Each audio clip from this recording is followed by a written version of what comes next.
The Giants and Dodgers were New York neighbors for over half a century. From their origins on the East Coast to their historic move west, these two teams make up one of the greatest rivalries in all of sport.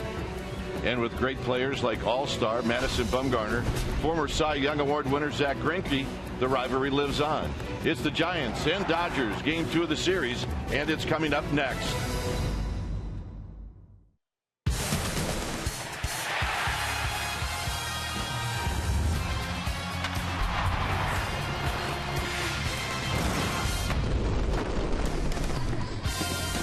We've got another night here in Los Angeles as we come to you from Dodger Stadium. Game 2 of this big 3-game series, Giants and Dodgers. Hi again, everybody. I'm Dwayne Kuiper. Alongside me is Mike Krukow. Well, a long extra inning win for the Giants last night. Exactly what they needed.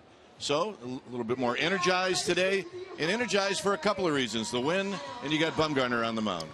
Well, you're right. Anytime you can run an 18-game winner out there, you're feeling pretty good about your chances to win. It really figures to be about pitching because on the other side of the field, you got Zack Greinke, a 15-game winner, both starting pitchers this deep in the season with ERAs in the 2s, and that's pretty remarkable.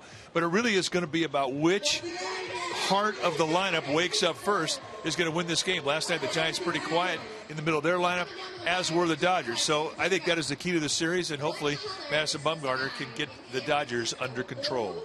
Pitching, and more pitching, and we saw it last night from both teams. It's Bumgarner, it's Greinke, it's the Giants and the Dodgers. Stay tuned. We'll take you to our Comcast Sportsnet studios for an update right after this.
Comcast Sportsnet Bay Area is brought to you by Jack in the Box. Right now at Jack in the Box, try Jack's Spicy Chicken Club Combo for just $4.99 plus tax. And by Toyota, #1 in MPG, durability, and resale value. Toyota, let's go places.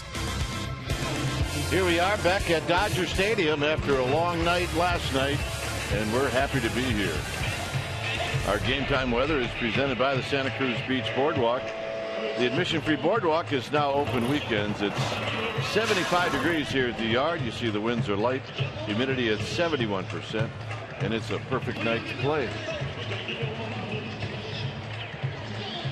Take a look at the Giants lineup, and it's brought to you by Coors Light. It'll be Blanco, Panic, and Posey. Pablo Sandoval, who's a little cold right now, is a cleanup hitter, followed by Pence and Bell. Brandon Crawford, you see what he's done the last 10 games.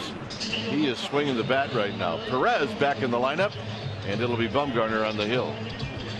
On the hill tonight for the Dodgers will be Zach Greinke. Greinke in his 10th year at the big league level, and 30 starts this year, 15-8 with a 2.76 ERA, 1.96.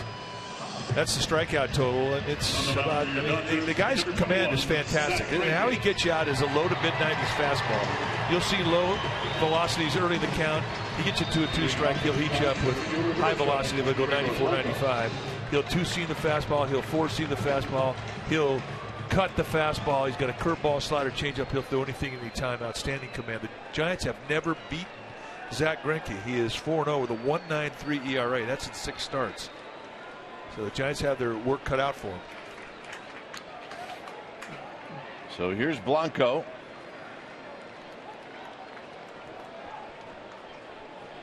And the first pitch of the ball game is on its way, and Blanco lifts a foul down the left field line, and that's going to be out of play. So we get started right on time. Not do a good, very good at starting things on time. Let's take a look at that Dodger defense playing behind Greinke tonight. Starting in their outfield from left to right will be Van Slyke, Puig, and Kemp. Best arms in center and right. Ramirez and Uribe on the left side of the infield. Turner and Gonzalez, they'll be on the right side. A.J. Ellis, he'll be in the squad, putting down the signs. Blanco in the game last night went 2 for 7. Here he takes in tight. He's not had a lot of success against Greinke. He's 1 for 10 with 4 strikeouts.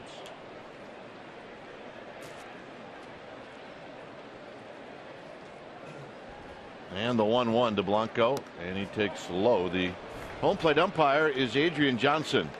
Fairchild, Bellino, and Miller from first to third. Adrian Johnson, a low ball umpire, and he's usually very tight early in a game, but he will loosen it up once he starts looking for strikes. But you have to make him start looking for strikes. And Greinke did right there. It's 2-2. I don't think it's going to be a problem with either one of the pitchers tonight. Both Bumgarner and Greinke have excellent command. But if your guy doesn't have great command, Adrian Johnson's not a good umpire for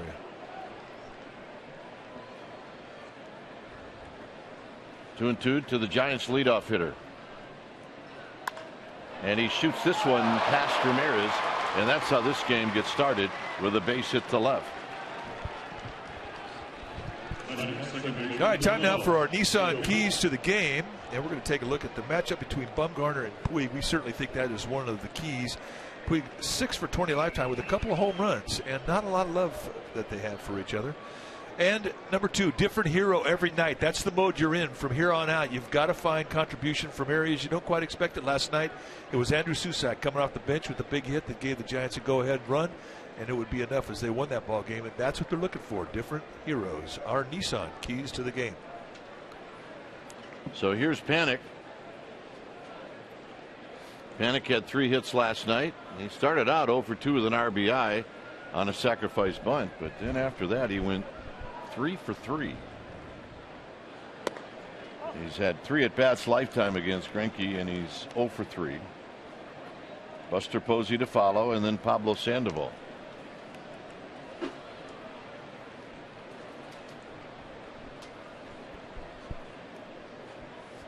So Greinke keeping an eye on Blanco, who's got 16 steals. And this is popped up, and it looks like it's going to be playable, and it's Uribe who comes down in foul territory.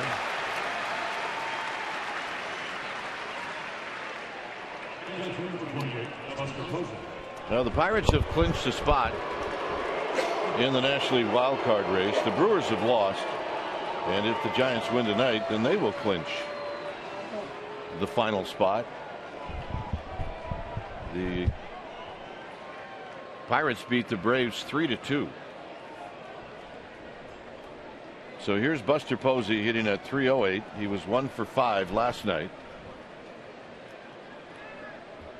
Blanco goes. Posey takes low. The throw down to second is in time. I don't know about that one, Mike. Well, Gregor Blanco doesn't know about it either. He's asking Bruce Bochy to take a look. Dan Bellino is the second base umpire making the call. So Ron Wotus on the phone. And he'll be talking to Sean Dunston in the Giants clubhouse.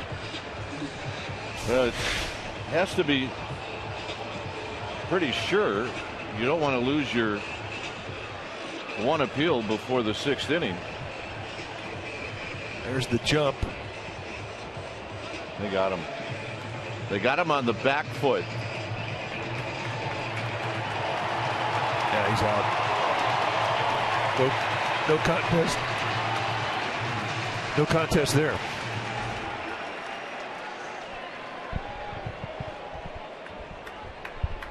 If the second baseman's blocking you off like that, you got to go in hard with your feet. Well, Justin Turner, that's one of his things that he will do. I mean, he will lay his foot across the bag. He doesn't care about contact. All you got to do is do it once. Buster Posey takes low. If you come in right now with that front foot and go right at that shin bone, he won't do it again.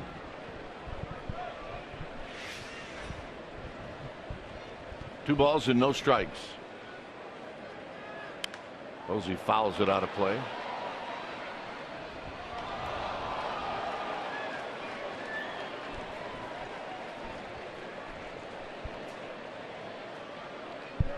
Pablo Sandoval would hit if Posey reaches here in the first.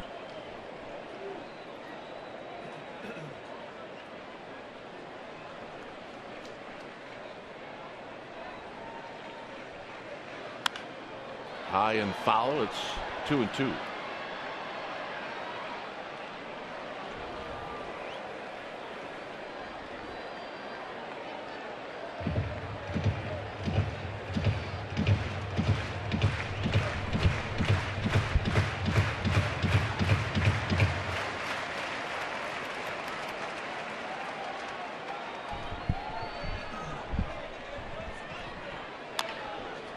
Buster Posey. It's a fair ball, so they'll tag him and that'll end the inning.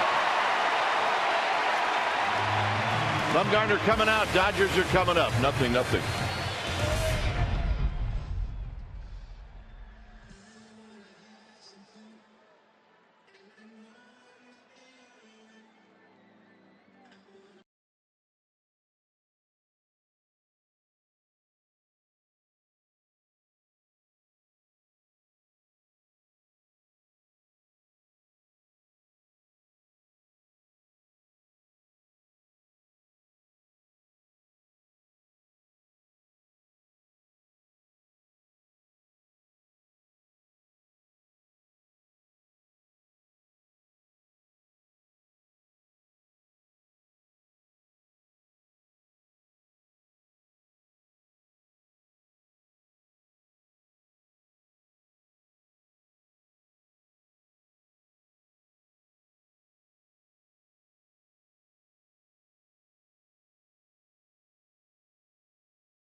bottom of the first inning.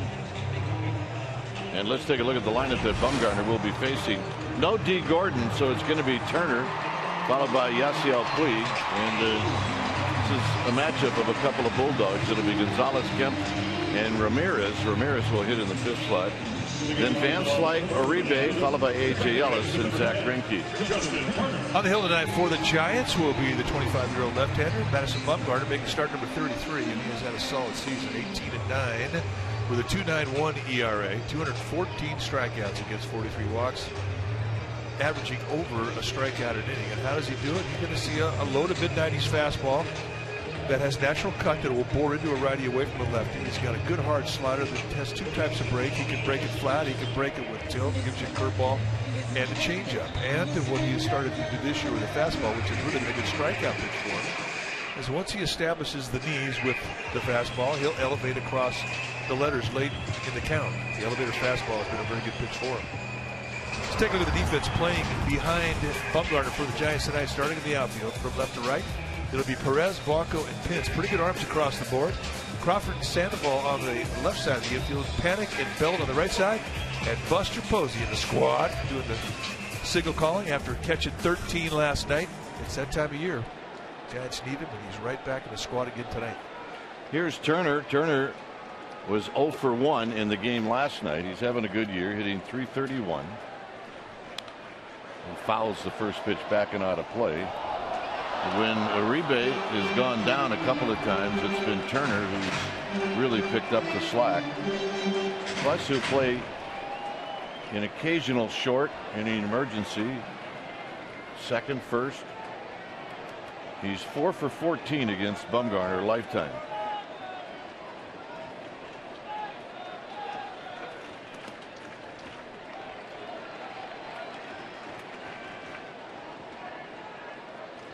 Don Mattingly stacks this Dodger lineup with all right-handed hitters tonight.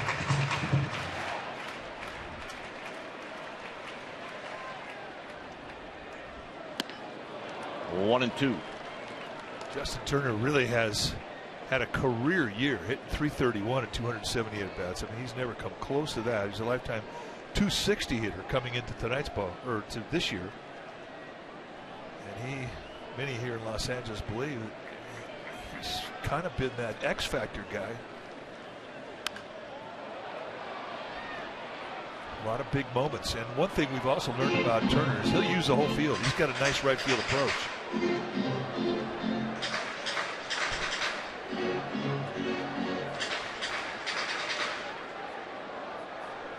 Local kid, lives in Bellflower, which is here in Southern California, close to Long Beach.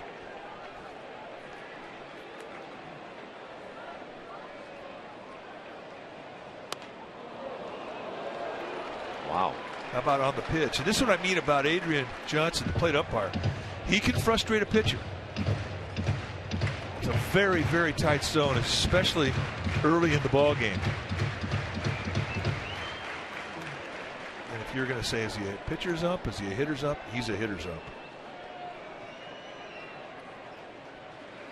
High and deep to left. And the Dodgers are on the board. It's 1-0.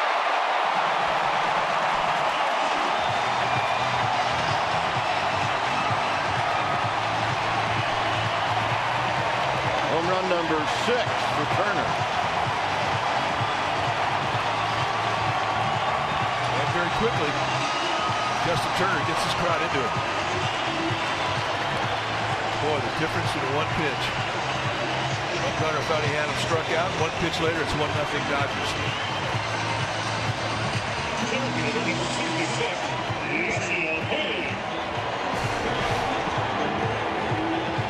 Cut fastball, and he digs it out. You see the mid arm swing. It's always been quick middle in, and here he burns Bumgarner in a 2-strike count. It's bad. Didn't you tell me that's bad luck? Oh yeah, hit the first home run. That's bad luck. Swing and a miss by Puig. Puig last night went 0 for 4.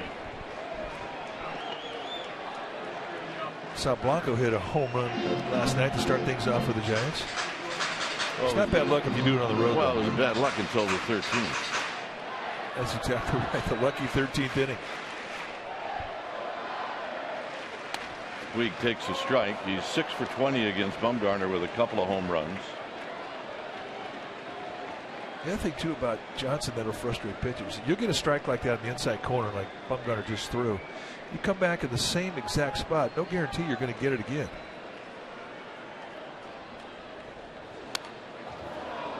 And Bumgarner elevating, and Puig got a piece. It stays at 0-2.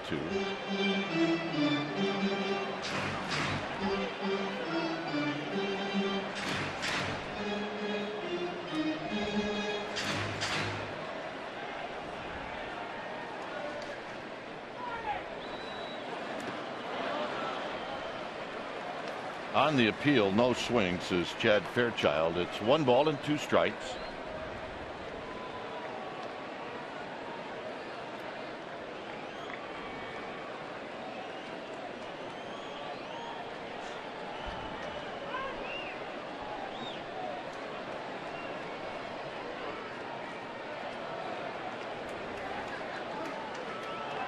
We asked for time. Dodgers only 4 games over 500 at home. And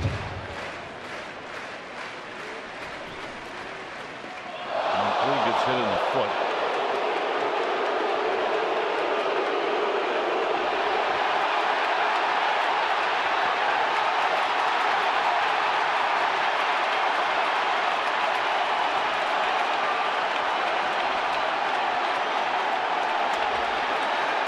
Well, it's the Dodgers and it's the Giants, and there's a lot on the line.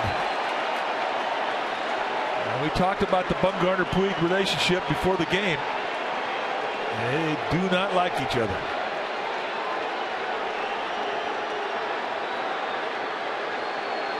Todd Mattingly tried to keep his center fielder in the game.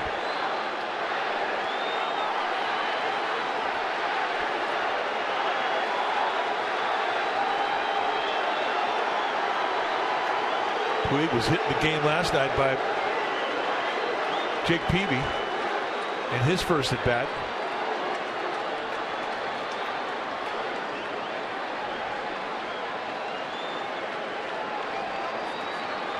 They hit him in the foot. In a 2-strike count. I mean, if you're going to hit somebody on purpose, you're not going to hit him in the foot. It may have been, and we'll look at the replay, that Bumgarner said something to him. It looked like a little cutter. I mean, it was. I mean, it's not even a fastball. But, I mean, Puig got hit last night. Yeah, Bumgarner said something to him. And I'll bet he said, "What are you looking at?" Because right here, Puig looks at him. And then Bumgarner, I'm quite sure, said something.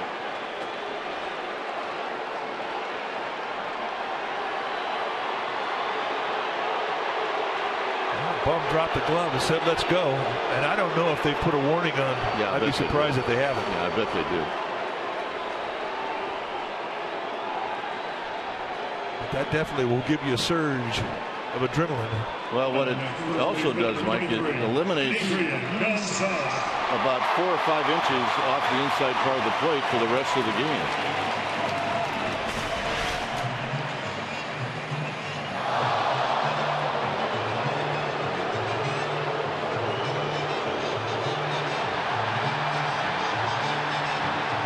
Got up, turned around, gave some stank eye. Bumgarner didn't like it. But again, like you said, this isn't the first time that these two have confronted one another.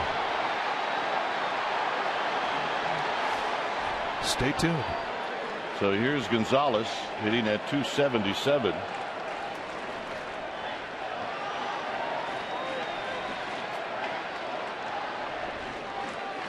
Side Johnson come out, call timeout, then point to Buster Posey immediately.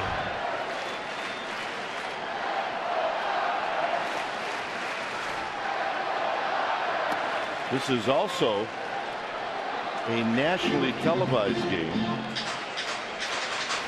which adds a little flavor to this rivalry. Not that it needs a whole lot of help.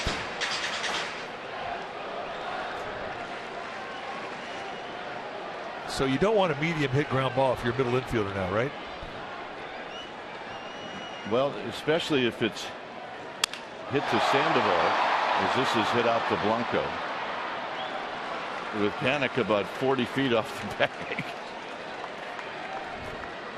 All right, time now for our AT&T Uverse Rewind. We go back to May 9th of this year as Puig hit a home run off Bumgarner. And back then, they had exchange of pleasantries at home plate. Bumgarner claimed after the game he was simply congratulating Puig on putting a good swing on the ball. And you can tell by the reaction to Puig that that's exactly what happened. That's our AT&T Uverse Rewind.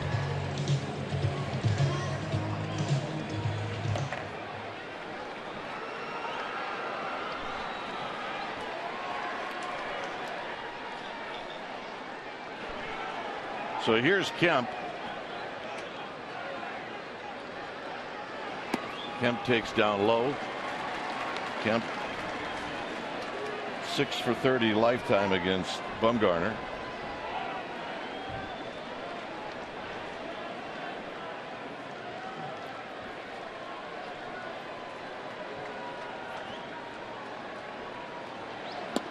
Down low again, 2-0. What you're talking about, Mike, with Puig and how now he's going to try to tear up a middle infielder. If you see where Crawford's playing, it's going to take him a long time to get to second if there's a ground ball hit to the left of Panic. And that's how you get chewed up. That's struck well. It's got the right sound, and it's gone. So the Dodgers answer on the Kemp home run.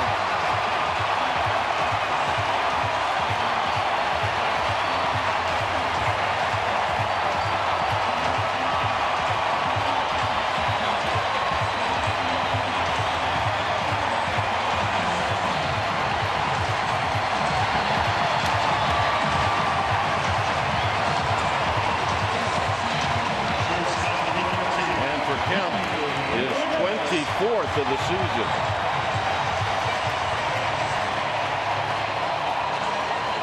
And the second home run in this inning.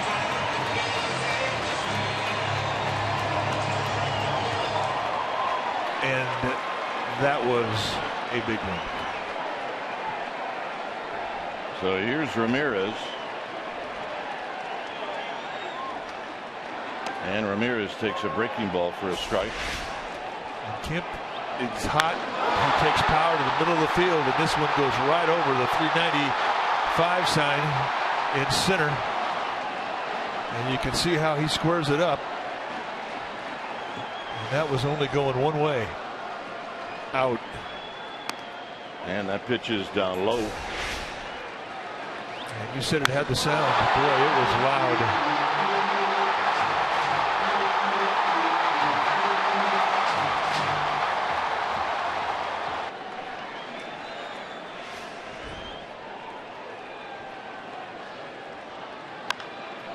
And this is popped up. Buster Posey. He'll put it away.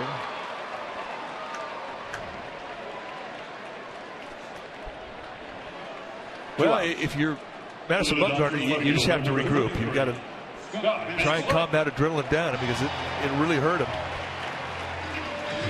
When you have that surge, I mean, it can take you completely out of the field of baseball. And when you miss in areas where you can get hurt. And Matt Kemp made him pay. So here's Van Slyke. You got to be careful on the first pitch with Van Slyke. There's a strike, and it's 0-1. The last time these two teams met with Greinke on the mound, Dodgers scored 17 runs in San Francisco. Giants got beat 17-0 or 2, or it was ugly. And another strike, and it's 0-2.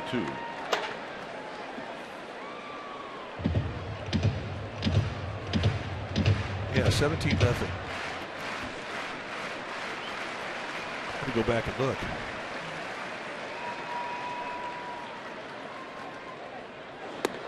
And the whole point was to try to forget about it, and you obviously did a very good job at that. Yeah, I blocked those things out of my mind. I kind of had that one forgotten by about the 6th inning of that night.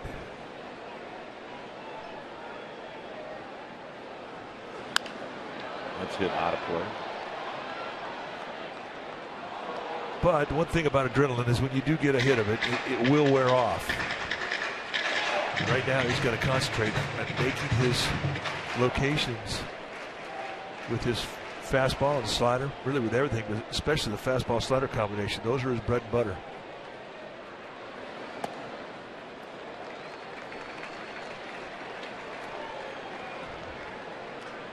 You cannot go up there and take that 3 spot off the board, but what you can do is say that you get no more.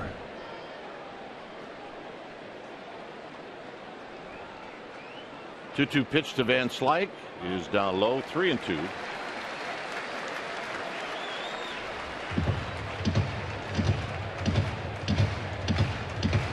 "25 pitches here in the first inning for Madison Bumgarner.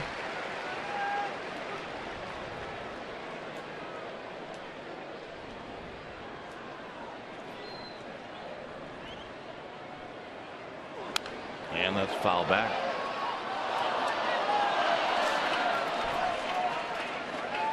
Well, the Giants now know what they got. They got work to do. And in an offense that's been struggling, time to pick it up.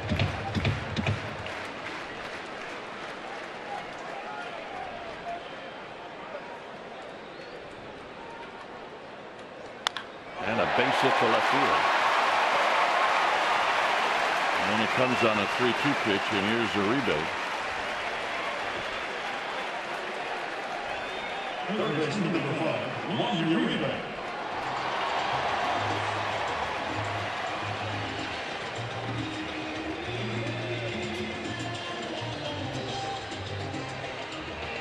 Uribe, 8 for 27 against his former teammate. He's having a good year. 309, 9 home runs, 49 driven in. He was 1 for 5 last night. And there's a strike at the knees, and it's 0-1. Think about this Dodger lineup. I mean, if you make mistakes up, they will make you pay. There's power all the way through the lineup. They're dangerous, and they're good mistake hitters.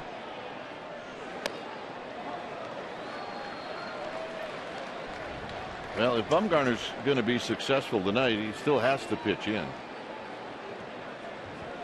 Oh, yeah, it's his strength. You're absolutely right. Cannot let an umpire's warning take away a strength of yours. Can't do it.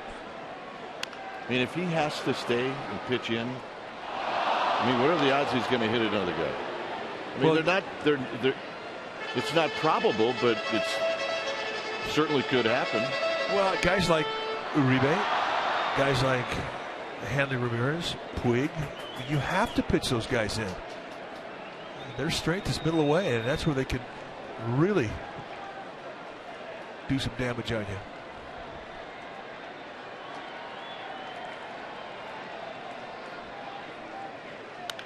Hit on the ground and into the hole, and a base hit.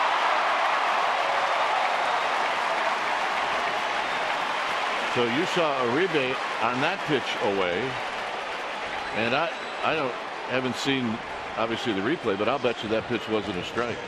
Well, I think it was down though, and that's the one key. I mean, the 3-2 challenge, the Van Slyke, I mean, that was a pitch that had great location. Now this one isn't a bad pitch location wise. It's out over the plate, yeah, a little up, about a little bit above the knees, goes out and just hooks it and finds a hole. When it's going against you, that's the type of hit that can really upset you. You get the ground ball and it gets through.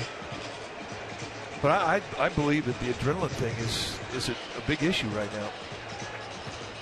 He's mad, and it takes your concentration away. You lose feel, and you elevate. And the Dodgers are making him pay. So Dave Righetti out to kind of calm him down, give him a little bit of a breather as he's throwing 31 pitches here in the first. Bochy, I mean, he needs some innings out of Bumgarner. Giants bullpen pitched a lot of innings last night.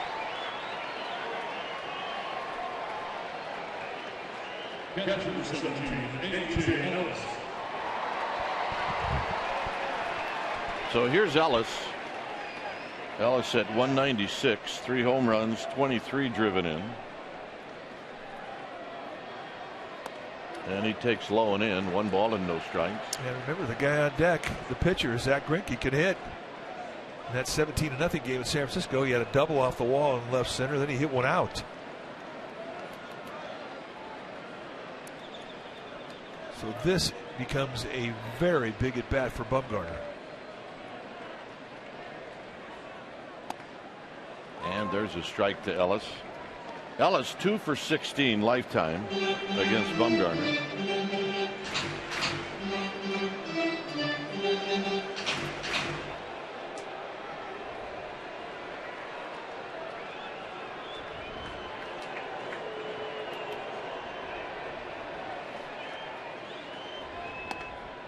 And it's 1-2.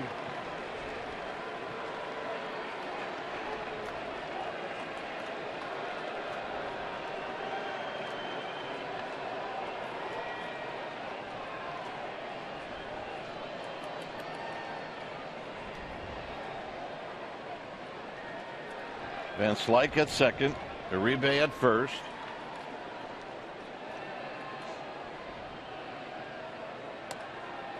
And that's in tight, 2-2. 5 pitches in the first inning.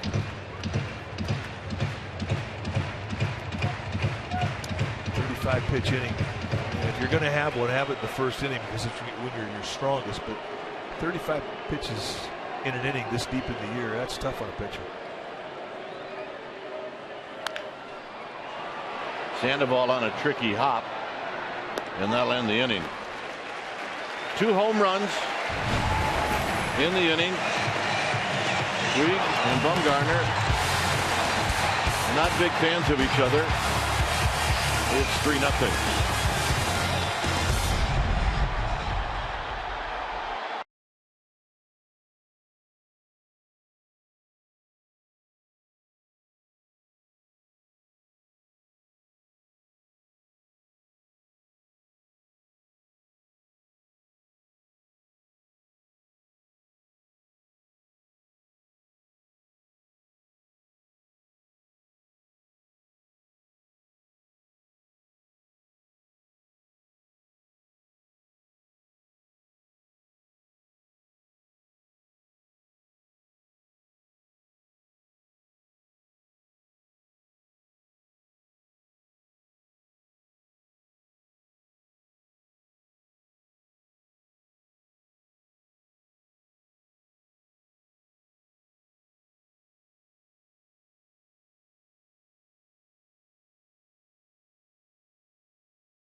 Now this last week, as Bochy says, every game from here we worry about tomorrow.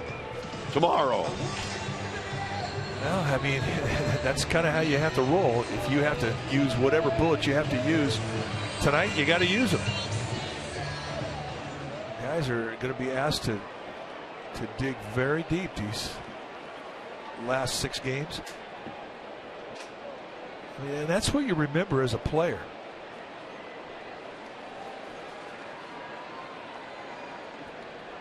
Here's Sandoval.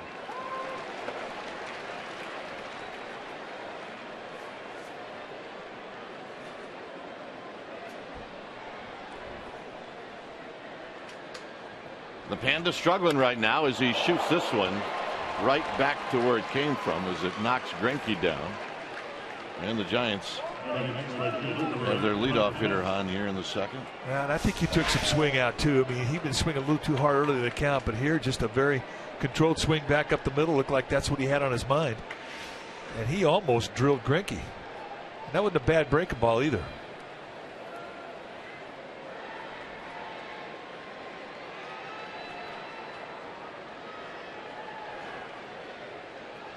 So here's Pence. Pence in 0 for 5 last night. Bounces this one, could be a pair. And it is. So Hunter Pence struggling. Hits into a 6-4-3 double play. And with 2 outs, here's Belt. Take a look at the turn and the runner, you got to get out of the way. And Sandoval is about 2/3 between first and second when he had to get down to the slide. Here's Belt. Greinke is a guy who will retaliate, Kite. Here's a pitch at the knees to Belt, and it's no balls and 1 strike. Belt had a couple of nice at bats last night as he's trying to get back into the groove. He was 2 for 6. And he fouls this one back. It's 0-2. Well, you're right. He may be, but it would be incredibly stupid to do it right now. Not only would he be out of the game, he very well could be suspended for what could be his next start.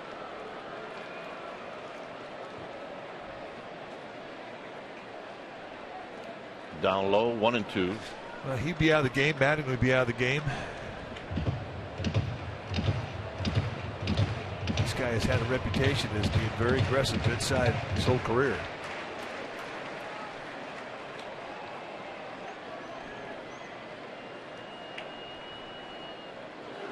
Belt pops it back and out of play.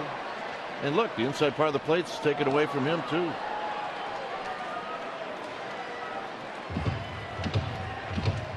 We saw it happen in Pittsburgh a few days ago when Matt Garza was on the hill with the Brewers, and in an absolute must-win for the Brewers, biggest game of the year, Garza had hit Andrew McCutchen early in the game, and then in the 5th inning with 1 or 2 outs, he hits him again. Yeah, wasn't trying to, but he got tossed out of the game. Absolutely, he was gone. Umpires this time of year especially are going to get control of a ball game, but having said all that, boys will be boys. You never know. And that's it for Belt as he takes him right down the pipe. Bottom of the second coming up. It'll be Greinke to lead things off.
Comcast Sportsnet Bay Area is brought to you by Casino Matrix. Come see for yourself the Casino Matrix difference.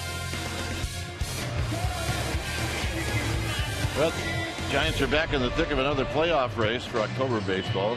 And to log on for access to Giants postseason tickets, get on deck by becoming a 2015 season ticket member. You need a $500 deposit, and you need to talk to a Giants representative, and they are standing by at 415-972-2298.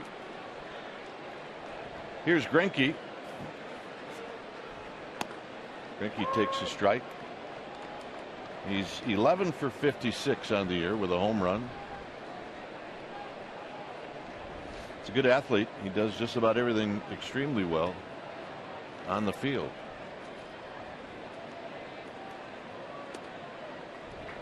And he's got a good hitter stance. Keeps everything pretty quiet while he's waiting.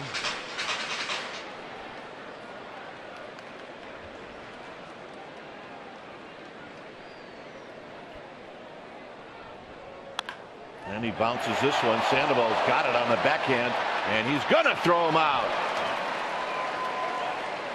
That's a great play. It really is. And Greinke wasn't helping him out jogging down the first baseline either. We're going to make that play our forward right choice. I mean, you have to be on your toes against a guy like Greinke who swings the bat well. And Sandoval, a high backhander, squares up and realizes he has to unload. And that's his best bolt, and they just did indeed get him. Boy, that's a nice play. The high backhander, very, very difficult. And in the end, not even close. Watch it from this angle. High backhander. Get up quickly, set that back foot, shuffle step, and gun. Nice. So here's Turner. Turner hit the home run to open up the bottom of the first. And he takes a pitch just a little high.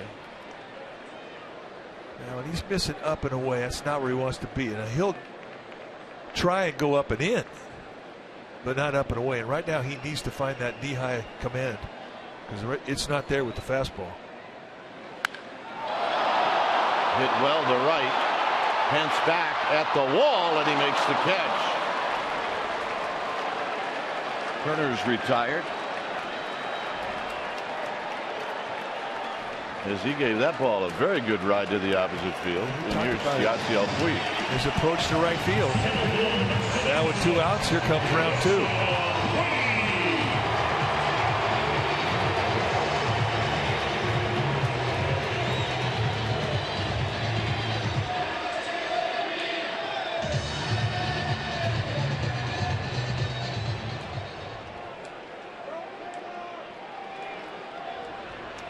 So here's Puig. The target is in, and it's a high fastball. No balls and 1 strike. I mean, you know what Puig wants to do. He wants to hit one off the scoreboard.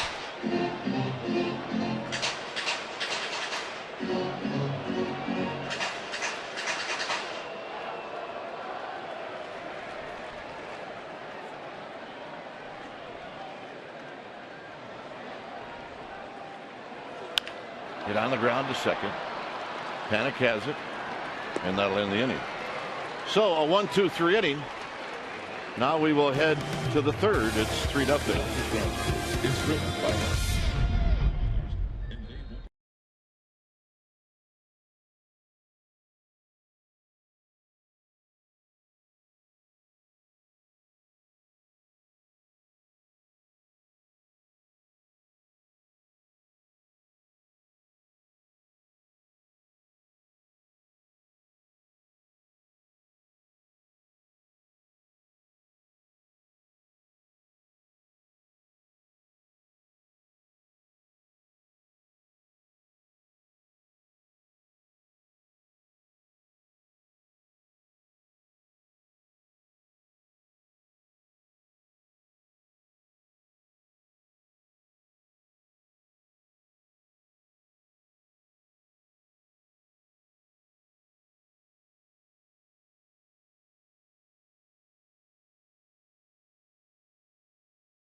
Dodgers, time now for our Togo's big play. The Togo's way last night, Andrew Susac, the Rook, stepping up to the plate in the 13th, and on a first pitch, get it in slider off Kevin Correa.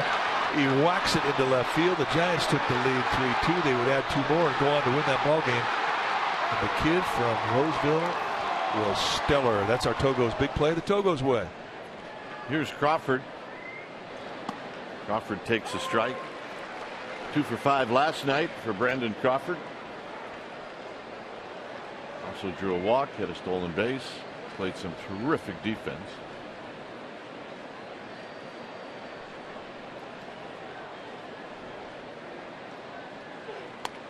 And a pretty quick 0-2 to Brandon Crawford.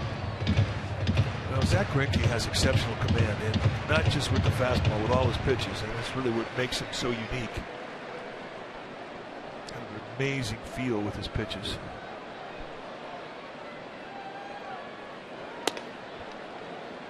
And by that I mean he could throw a curveball at 76 miles an hour, and he could back off 8 feet, throw it to 68. Same pitch, just take a little off. Now, not a lot of guys can do that, especially when they get into a ball game, they get amped up, they lose that feel. He does not.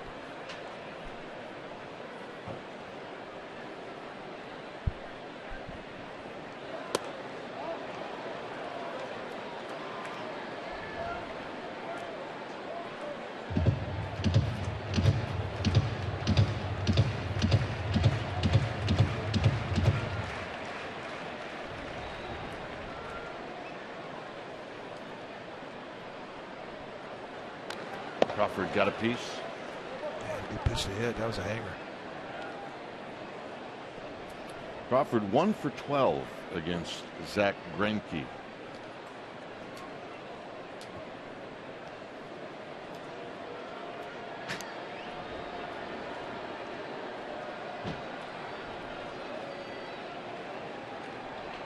Here's the 2-2. Foul back. Giants would love to have the bottom of the order set up the top of the order. The one thing Greinke has not been able to do in this game is get the leadoff hitter out. Giants had singles both in the first and second inning.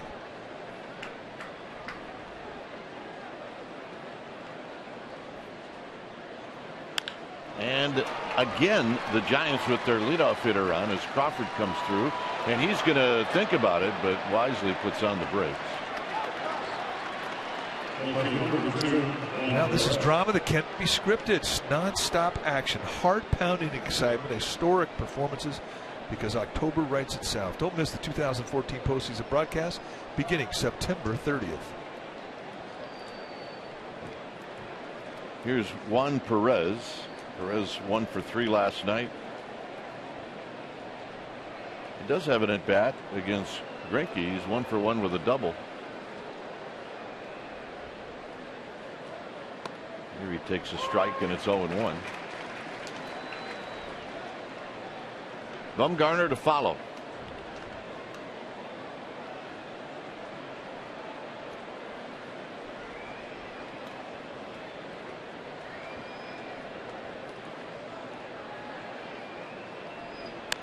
And a foul out of play, so it's a quick 0-2 to Juan Perez.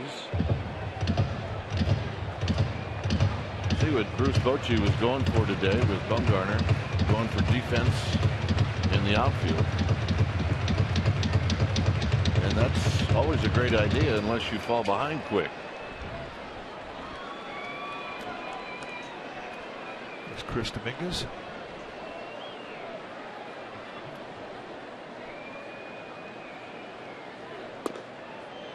Perez takes high, 1-2. And Dominguez had 2 starts in a row. So the start on Sunday, he hit the home run in San Diego. Started yesterday, hit the ball well yesterday. He also had an issue or 2 in the outfield. Out of play again. So far, 4 pitches, 4 fastballs from Greinke to Juan Perez.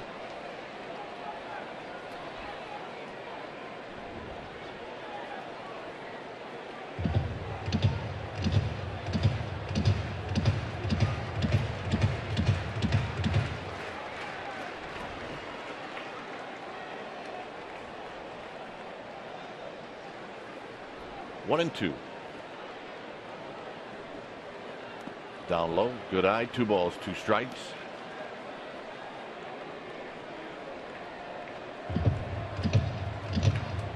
One more game here tomorrow night. That's the end of the road season during the regular season for the Giants.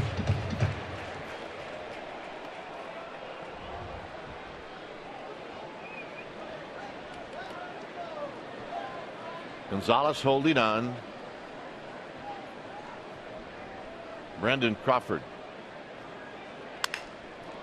off his fist, and they get 1 at second. Uribe's excellent at third, so they get the force play at second.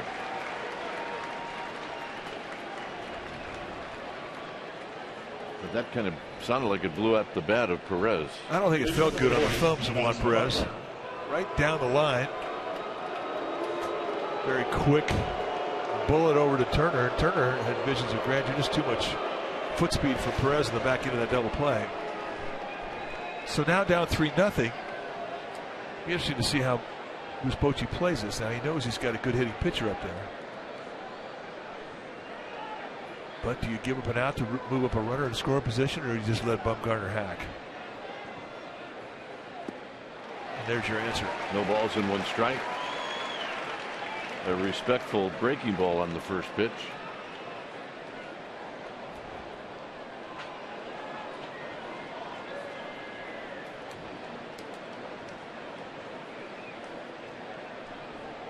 Bumgarner, 254. He's got 16 hits this year. Now he shows bunt, and he bunts it foul.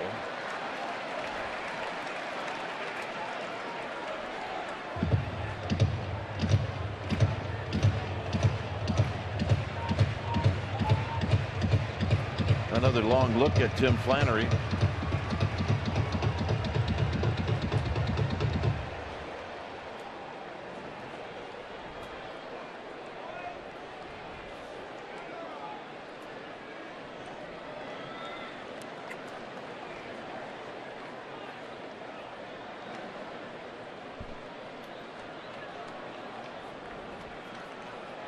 Bumgarner not a strong breaking ball hitter, especially curveballs, and so far that's what he's seen. 2 pitches, 2 breaking balls.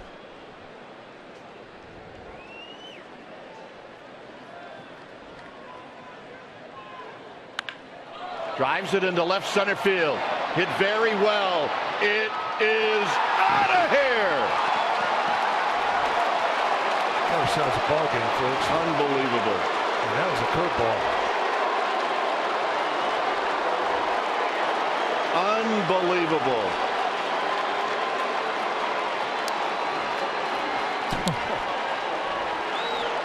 Talk about firing up a bench. There will be no bunt side ever again with Bumgarner. In the history of his career.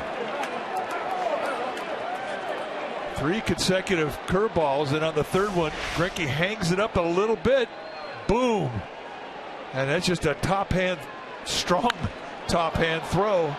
And look at it go. And that stunned this whole place.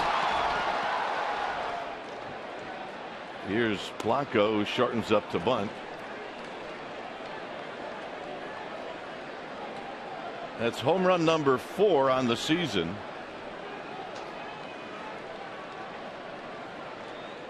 For Bumgarner.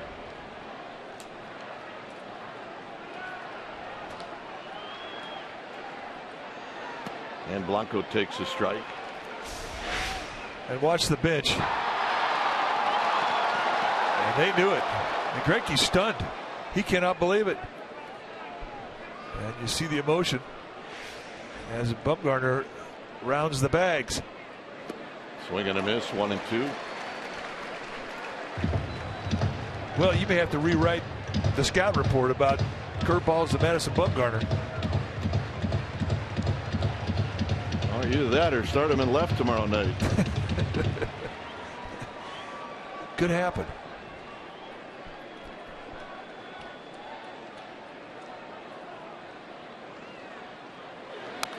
Foul back. You know, it's amazing how you get into an arena where there's lots of people. Last night there was over 50,000. It's going to be close to it this game. But when that ball went over the fence, it got quiet.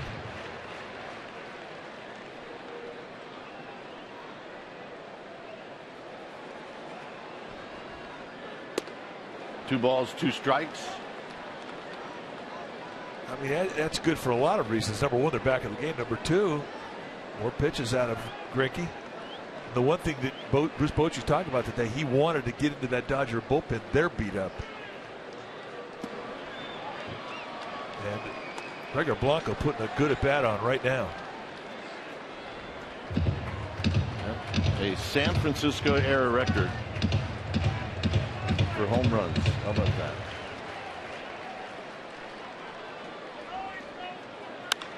Hit to left.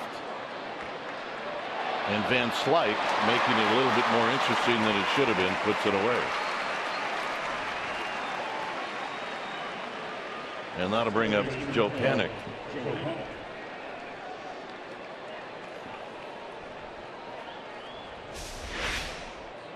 See the side swing on the 0-2 pitch. Back spins it, and that's where you get your carry.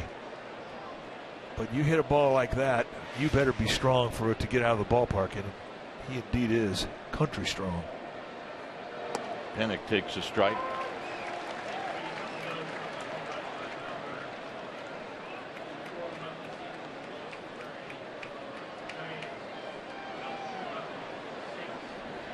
Panik bounces this one, and it's going to reach center field. Yeah, it's going to get Posey in the batter's box. Nice at bat. It looked like Greinke thought he had it, and then it skipped off his glove. I think the other thing too, Mike, is you still got this adrenaline going for Bumgarner, and he's going to have to take a deep breath. That's one Greinke is upset about. As you pointed out, he thought he had it. He's in great position, fieldless position, and he does a good job. In regards to the adrenaline, I think it may get his focus back into the game. I mean, Bumgarner had a nice 7-pitch inning in the second inning. But a major distraction when the benches cleared in the first, following the breaking ball that hit Puig in the foot. I think it may have a chance of calming him down, that home run.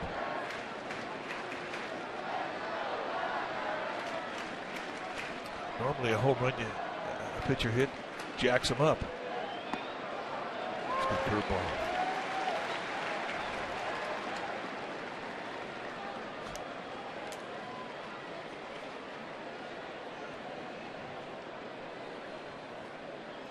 Oh, and 1 to Buster Posey. Rolls this one foul, 0-2. Franchise history that goes back to New York. Well, I think Hal Schumacher, who has 21 RBIs in 1935, he has the franchise record for most home runs for a pitcher this season with 6. But you see where Madison Bumgarner ranks, right up there with Freddie Fitzsimmons. Remember Freddie? 0-2. Panik with his lead. I don't remember Freddie. Roll slowly to Hanley Ramirez. And that'll end the inning. Madison Bumgarner helps his own cause. He hits his 4th of the year, and it's bye-bye baby.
area is brought to you by New York Life and the agent of the game.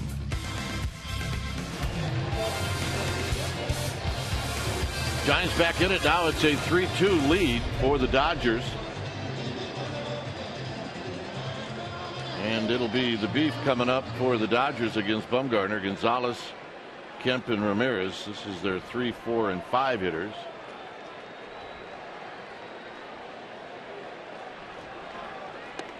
And the pitch is high to Gonzalez. Gonzalez hit a fly ball to Blanco in the first inning.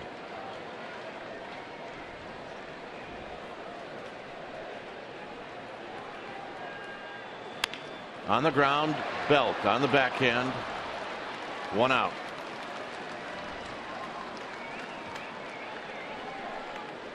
And that'll bring up Kemp.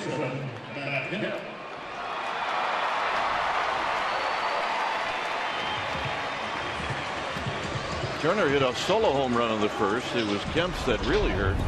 This was a 2-run home run. Well, I mean, quick barrel head to the ball, and it just exploded off the sweet spot of that bat. And an emotional first inning. Dodgers drew first blood. This will be an interesting matchup right here. No balls and 1 strike. And one thing Bumgarner will do, he'll get stubborn with that fastball. He'll get macho with that fastball. And against a hitter that hits his fastball out of the ballpark, he wants to beat him the next at bat with that fastball.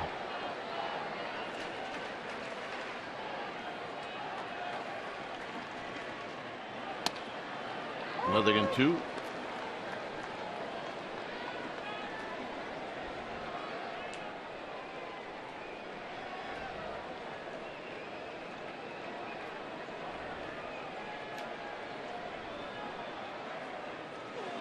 And the third pitch of the at bat is outside. 1 and 2. They wanted to elevate that thing.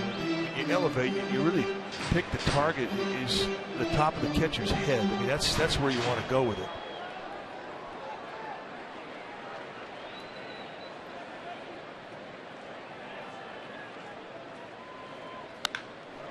Sandoval. 2 outs. So you want to be a big league third baseman, huh? A little ground ball from Kemp to third. 2 down. that was a laser. There's a reason why they say keep the married guys off the infield. That was it right there. Yeah, that was the one.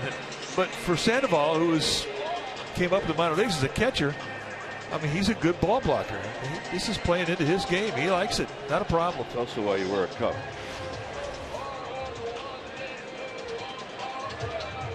Yeah. I would suggest have it made out of Kevlar. Here's Ramirez, who popped out in the first.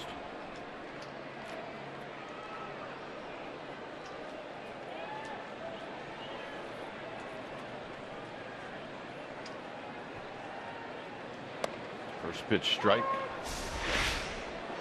Now this is Zach Greinke's ground ball. Crossover step, high backhander.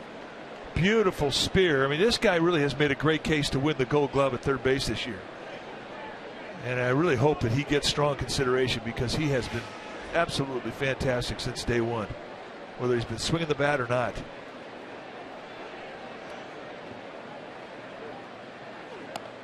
Inside corner, 0-2.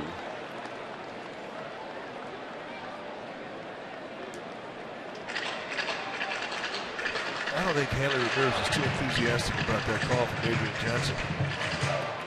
And I don't think Adrian Johnson was too enthusiastic about all the bad body vibe that Hanley Ramirez just exhibited. Line drive to Panic, and he puts it away, and that'll end the inning. It's just not carrying to right field. 3-2 Dodgers. That's the time for MLB.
on Comcast Sportsnet Bay Area is brought to you by Sight for Sore Eyes, fashion for everyone.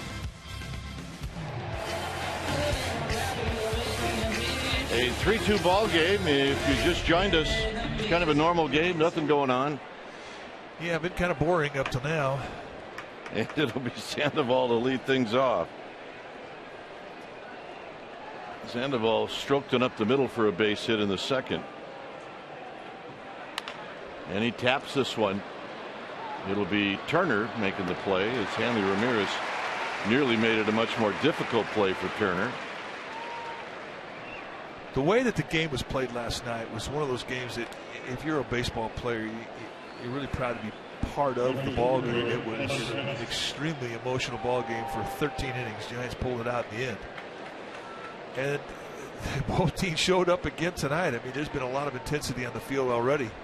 Both benches cleared in the first.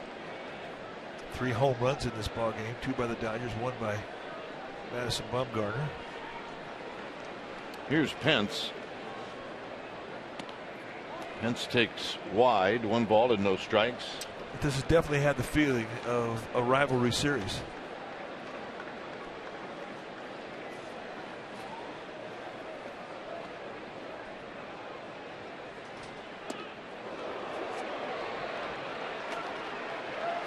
Two balls and no strikes. Pence, as we mentioned, 0 for 5 last night. On this road trip, he's now just 3 for 30.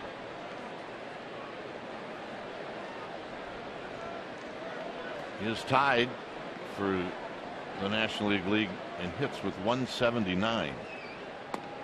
He takes a strike, 2-1.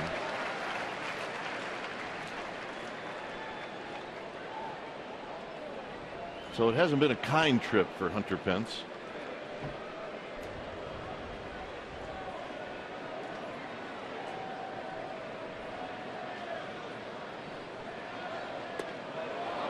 Three and 2, or make it 3-1. He did make a nice play last night. Well, he did, and this is a big play off the bat of Carl Crawford. Jake Peavy on the hill, and this comes in 2 outs, and it ended an inning that was very stressful for Peavy.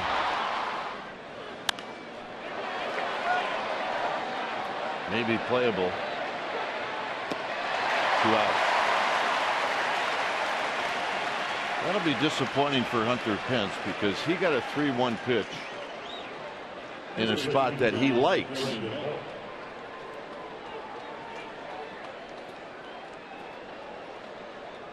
the hardest thing for any player this time of year is to be patient when a team's making a stretch down the run. And when you go cold with the bat, especially when you're one of the big guys in the 3, 4, or 5 spots, it's painful. Yeah, just start getting some new bats. Belt breaks his bat and rolls this one foul. Greinke with only 1 strikeout, and that was to Belt looking in the second.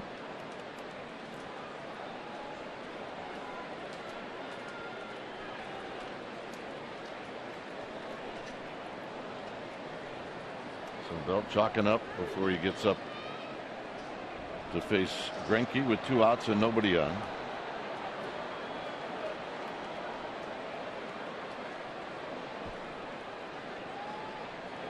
Yeah, you can't wait for your next at bat. Be painful. And it's low. 1 ball and 1 strike.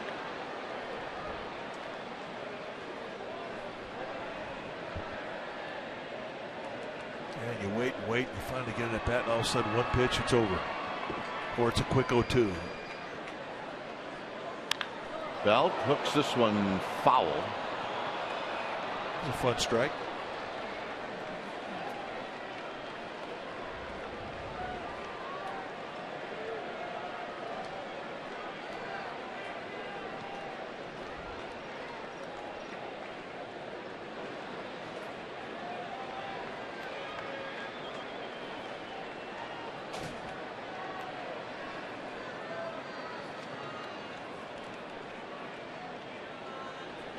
And it's very high, 2-2.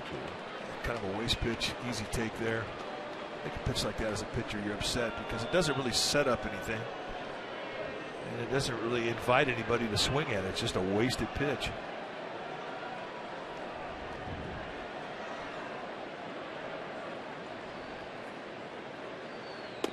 And a full count.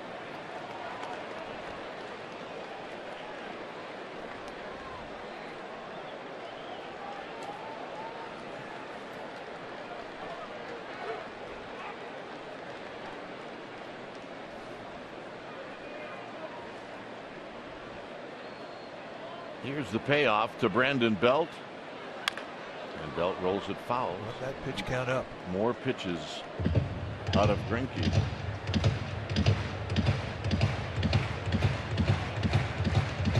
I mean, he's really not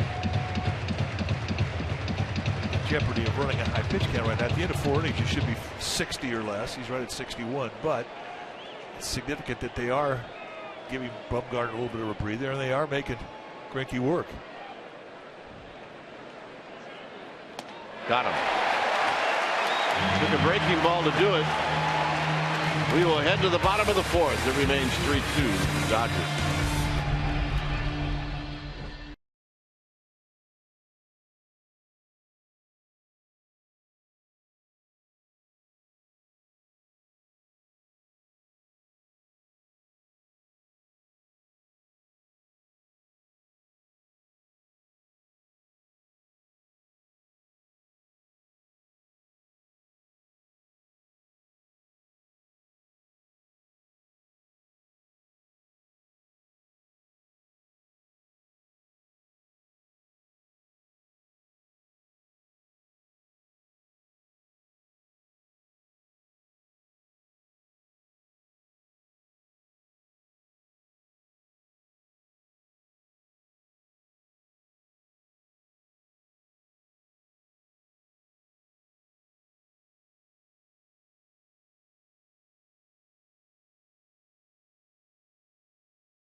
Go Giants. It may not be reproduced or retransmitted in any form, and the accounts and descriptions of this game may not be disseminated without the express written consent of San Francisco Baseball Associates, LLC.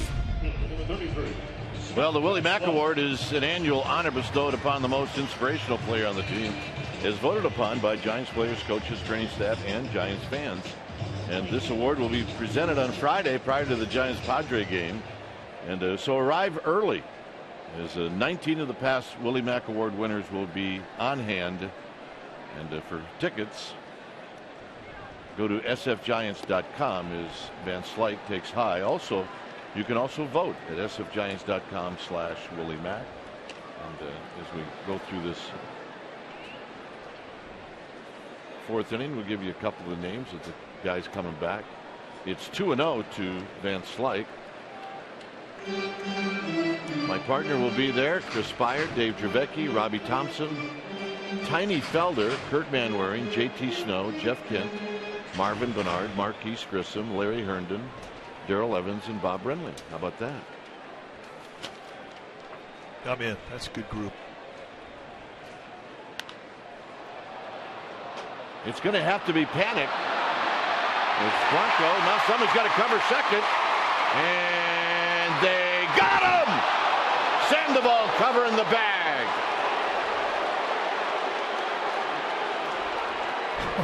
Man. My goodness. I mean, there was so much going on in this play. Don Madden is going to come out. The Dodgers are going to at least look at this. But even on the umpire rotation, can see this is just the Bermuda Triangle with middle fielder, infielders going out. There's nobody to cover third, and then all of a sudden here comes Sandoval. The umpire that makes the call is Bill Miller, who was the third base umpire. He's right there. He got him. Yeah, well, Van Slyke is walking off, so that would lead you to believe that he thinks they got him. Bill Miller, the crew chief, is really one of the good umpires in this game. I mean, he hustles. Look at the look he gives himself right here. Yeah, they may want to take a look at it. It was closer than I thought. The fact that did Bumgarner split the two arms, and they're going to look at it.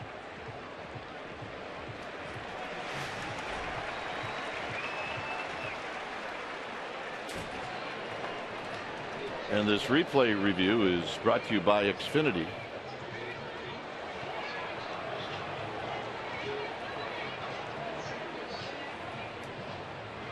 I mean, for Blanco, he had to just throw a little lob shot and try and lead Sandoval into the game. Or into the play, rather. And I mean, that in itself is a pretty nice throw from Gregor Blanco.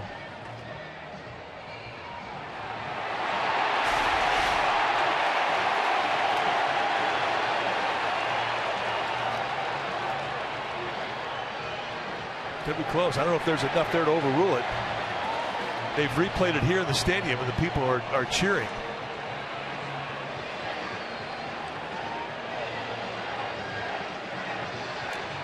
Just remember, Dodger fans, you cannot influence those guys in New York City. No matter how you try. It can't be done. This turns out to be a huge play. It's either one out, nobody on, or nobody out, runner at second.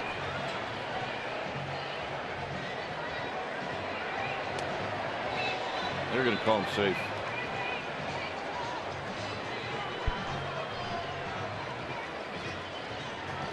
Look at the look on Bruce Bochy's face.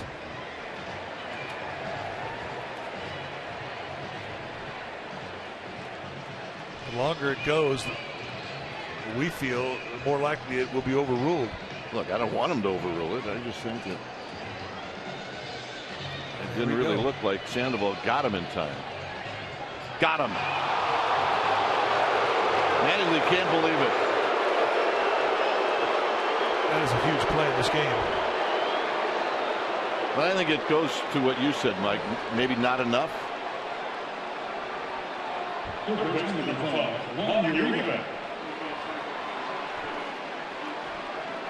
Well, I just applaud the hustle by everybody involved, including the umpires. Here's Uribe. Uribe goes around. So that out goes what, 8-5? 8-5. How many of those do you see? I guess you see it with assists. Yeah, but not at second base. No, not at second base. That makes it a tad unique. But that's one of those plays that will absolutely pump up everybody in the dugout, on the field, and on the mound. Well, it tells me one thing, that Gregor Blanco could be a pretty good option quarterback with that little toss. Yeah, you're that right. or a point guard, one or the other. Pick your pick.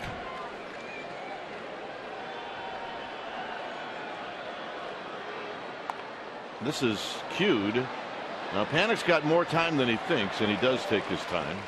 We've seen him use that little glove flip a lot. He's got a lot of confidence in it. Doesn't have a big glove. He's got a small glove like most second basemen. But he had time to make the exchange. But a perfect strike with the flip. You could do that. Yeah. Still. Well, I'd have dove for that ball. 36 pitches in the first inning, and everything else has kind of really calmed down.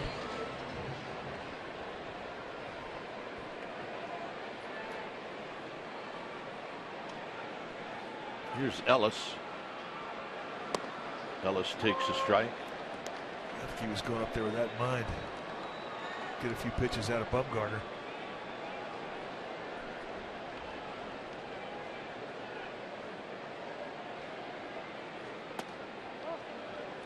Just a bit higher outside, one of the two. maybe both.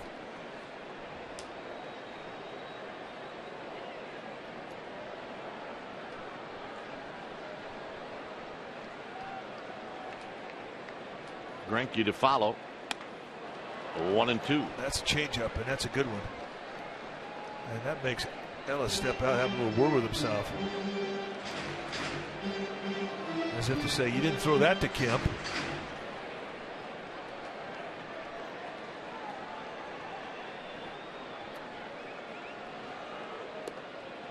Two and two. Both teams now with 5 hits. Dodgers had 4 hits in that first inning.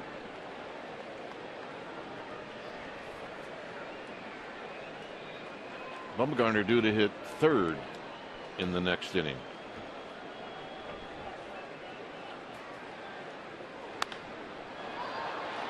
Belt will move over, but that's going to drift into the seats. It's not. There aren't many pitchers where you actually enlighten fans as to when they're going to hit next. Bumgarner will be hitting 3rd next inning. Well, I think he's earned that right. He set a record for most home runs for San Francisco Giant pitchers. I know I'm looking forward to it. That's out of play.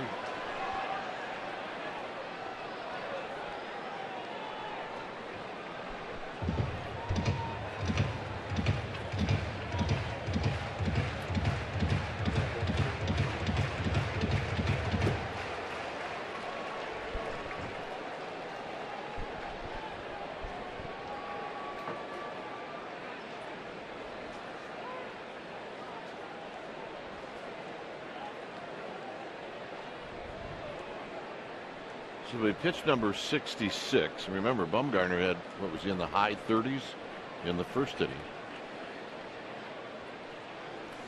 36. Now, one thing Ellis is doing, though, he's getting some pitches out of Bumgarner.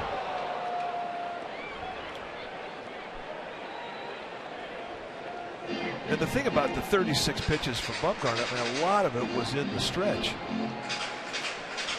Big time stress type pitches where he had to dig deep for. Down low. This has been a very good at bat for A.J. Ellis.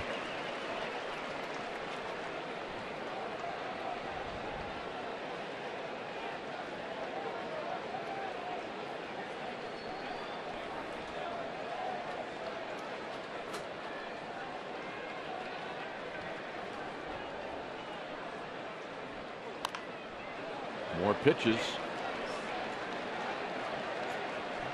Anytime you see a battle where you start to see 8, 9, 10 pitches to one guy, you start to see the pitching coach starts to get up, starts moving around. It wears on him. I know how important those bullets are.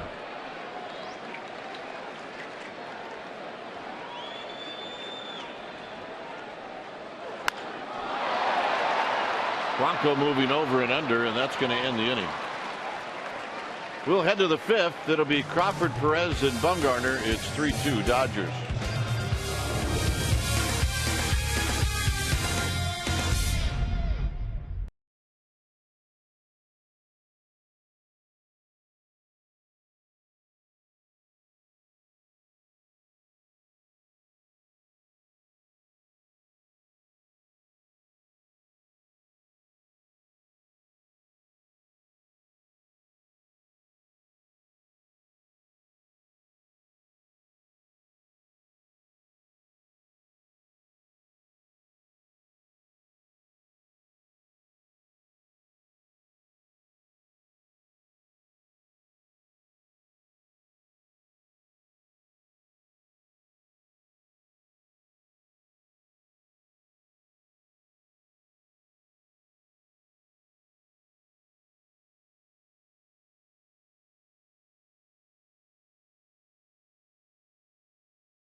stories on this date, 1967, at the Stick. Giants beat the Pirates 8-4, and Willie McCovey hit the 6th grand slam of his career as part of a 7-run 8th inning.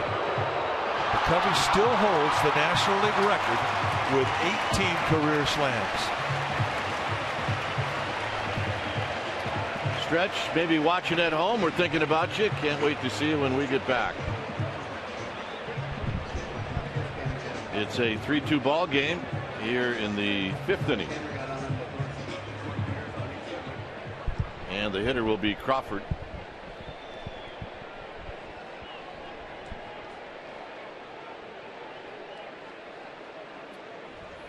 Crawford singled in the 3rd inning.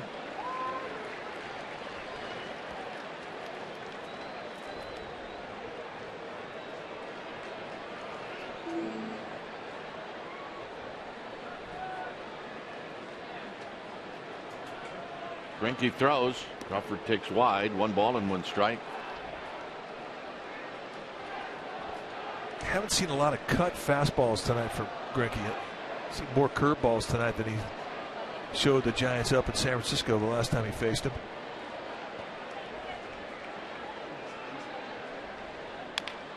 And this is rolled foul. As Crawford got out in front. It's 1-2.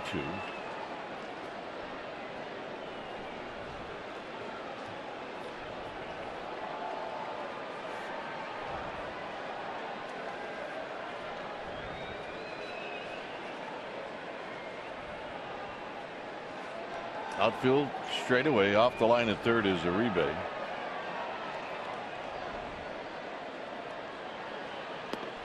Just a little low. Good take. 2-2. Not an easy take, I might add.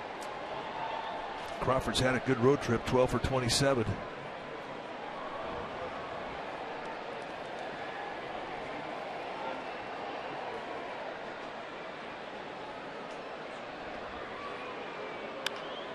Here he lifts this one out to Van Slyke, and he'll put it away. Well, it's time for you to tweet your photo using hashtag CSNBAFanPhoto, your full name and your hometown, for a chance to have it shown in an upcoming game broadcast brought to you by AT&T. Here's Colin from Healdsburg, California. So check out this dedicated fan. He had a little owie.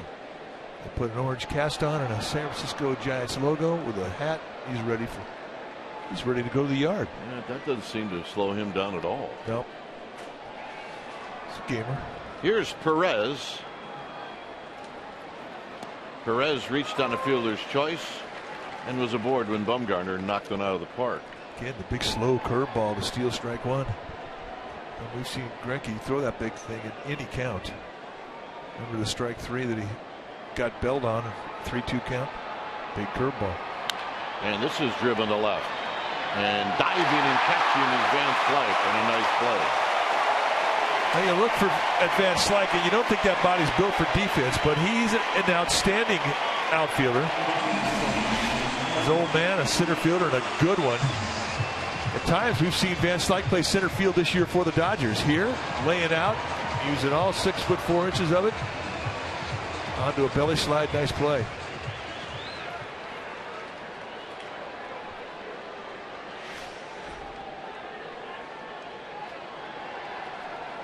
So here's Bumgarner. He homered in the 3rd. And he takes down low. 1 ball and no strikes.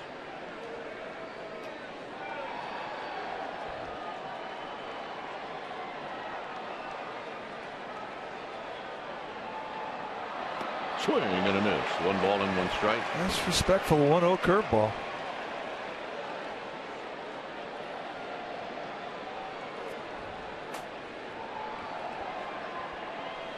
Next pitch for Greinke, number 72.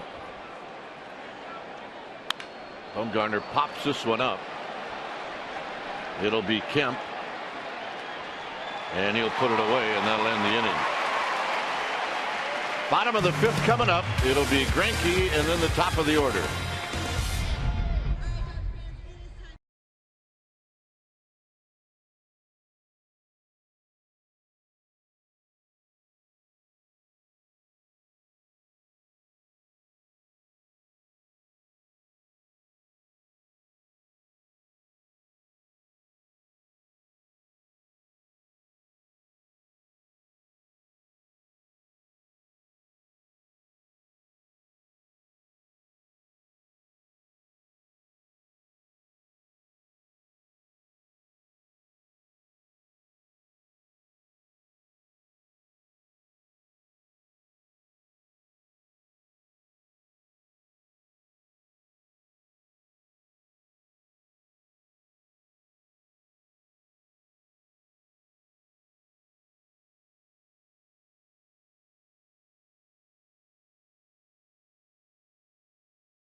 On Comcast Sportsnet Bay Area is brought to you by Prism.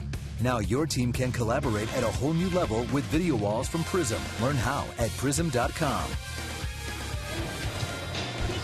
Well, there's a new morning newscast in town. Telemundo 48, Primera Edición, Bay Area's only Spanish language morning news with live news, weather, and traffic. So tell your friends and watch Telemundo 48, Primera Edición, weekdays from 5 to 7 a.m. Here's Greinke, who hit a ball that Sandoval made a great play on at third. He was retired. Here he takes a strike.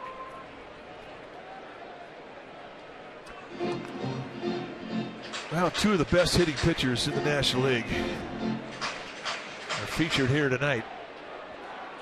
Greinke hit a bold his first at bat, only a beautiful play from Sandoval denied it. But it really outthought at the crack of the bat. It was a double.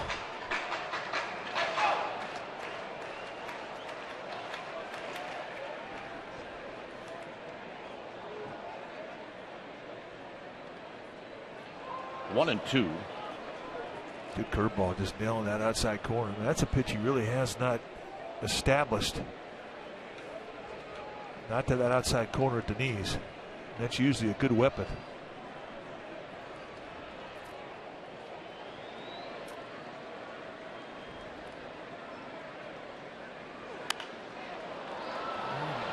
Greinke's jumping out.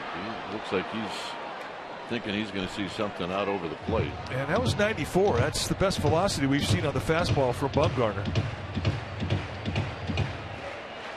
So when you're facing a guy you're battling for the Silver Slugger Award, you want to bear down on him.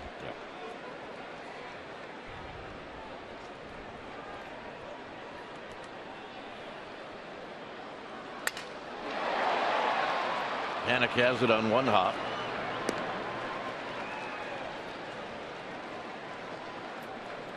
So Greinke's retired, and here's Turner.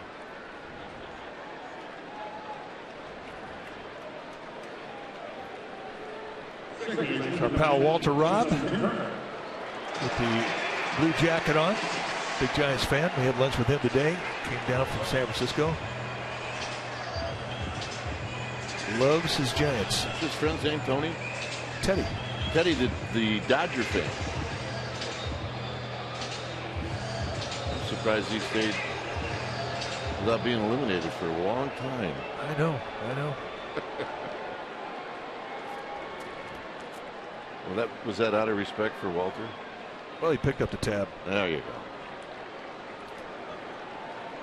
So Walter, thanks for lunch, meat. Turner is homered and then hit a fly ball to the wall in right field that Pence caught.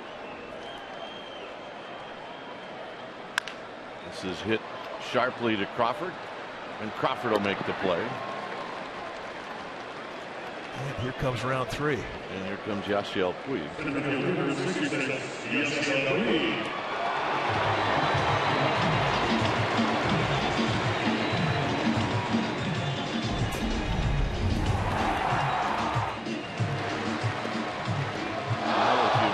This happened in the first inning.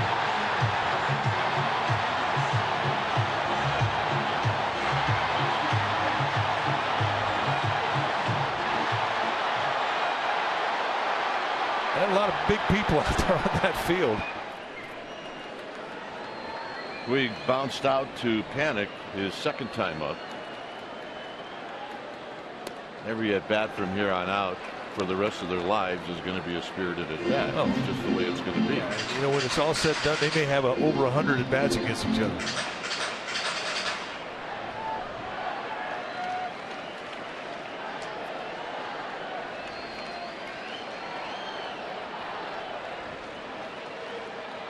And there may come a point where they're going to like each other. Well, when they're like 65, maybe. In an old-timers game? Yeah, that could happen. It's going to be a while. I don't see it being anytime soon.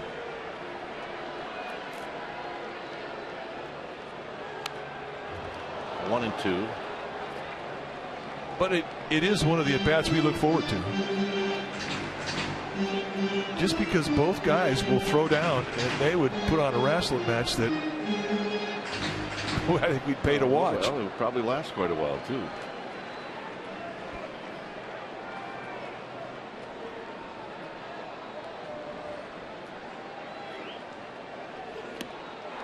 Got him, and that'll end the inning. What do you call abusive fastball?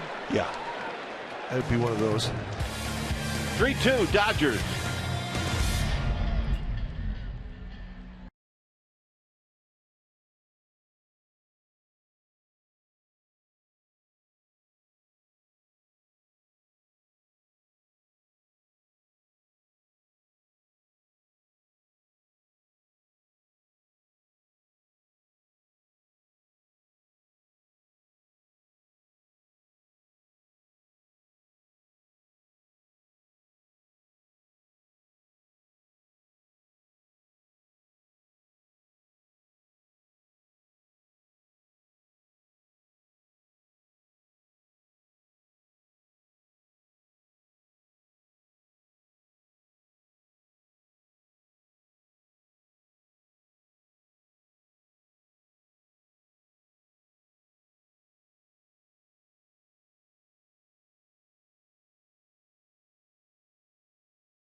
From Candlestick Park, you need to place your order now because these historic seats are on sale for only a couple more weeks. And don't forget the Candlestick Park Legends signed seat options. They are available. Again, we're coming to the final phase of this once-in-a-lifetime offer. To purchase your seats, go to sfgiants.com/Candlestick Memories.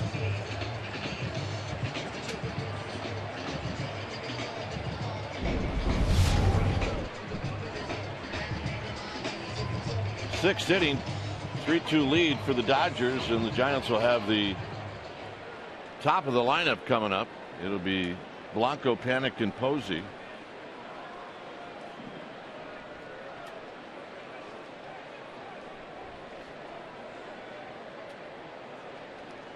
And Greinke's done that a lot now, stealing that first pitch.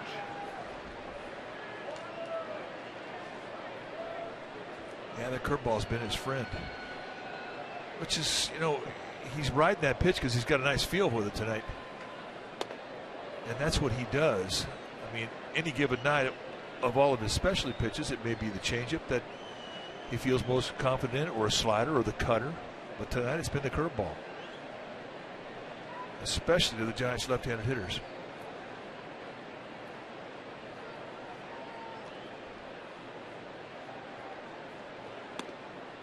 Now it's 1-2 to Blanco.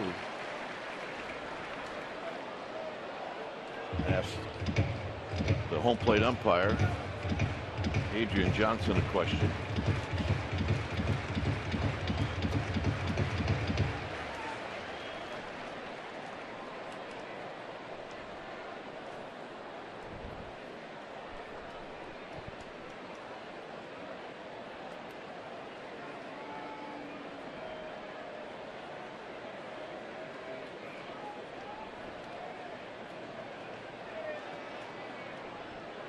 Outside, 2-2.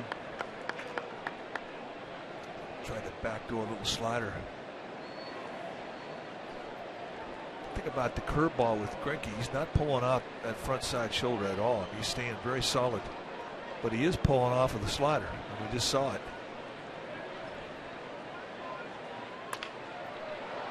Ramirez behind the bag. Got him. Close. I mean, Greinke comes back across his body and dove for that ball as it was going by him. And went to the ground, a little bit of a barrel roll. Now watch the response from Greinke as he tries to come back on this ball.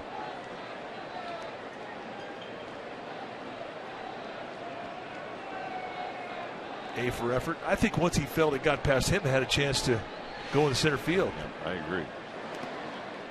Panik takes one in the dirt. It's 1 ball and no strikes. He singled in the 3rd inning.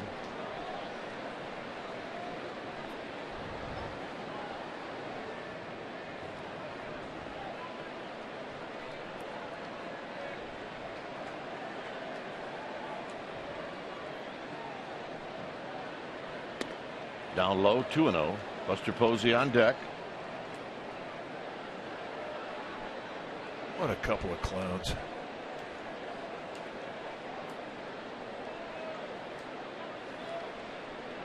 Two and a strike. 2 balls and 1 strike. He has to get in the strike zone when he's behind the count 1-0, 2-0, 3-1. He's used that outside corner a lot, and he shaves it.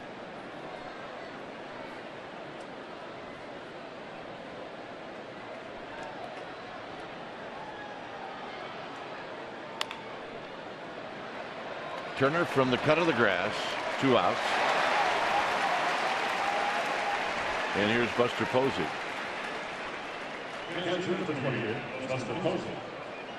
On a night where neither Greinke nor Bumgarner have a lot of strikeouts. Greinke struck out Belt twice, and Bumgarner just struck out Puig for his first one. Buster's bounced out twice.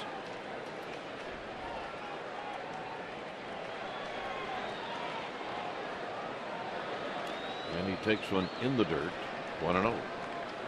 And I'm not saying either of these guys are strikeout pitchers, but they usually tally a few more than that. Well, yeah, I mean, I've seen Bumgarner get over the 10 mark a few times this year. Say the same thing for Greinke. I mean, both guys are going to have over 200 strikeouts when it's all said and done. Bumgarner's already over 200 strikeouts on the year. Greinke is at 198. So you have 200 strikeouts in this league. I mean, you're a strikeout guy. But it hasn't been the case tonight. 2-0. Posey into left center field. This is going to fall.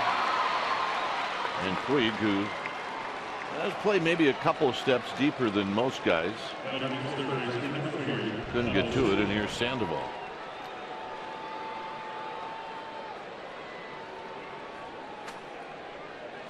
Sandoval is 1 for 2. He singled in the 2nd, bounced out in the 4th. I'd like to see Sandoval get into one. Right now he's trying to get his balance in the plate. He hasn't had a good road trip, and I think his first at bat when he went right back up the middle is kind of where he's at mentally. He's trying to hit home runs. Oftentimes you'll lose one half of the field. That's kind of what's happened to him.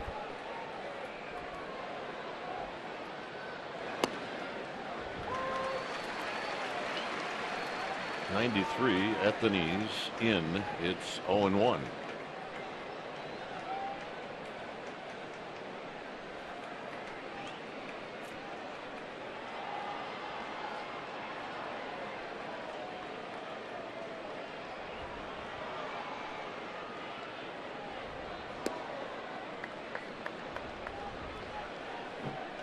.86 pitches.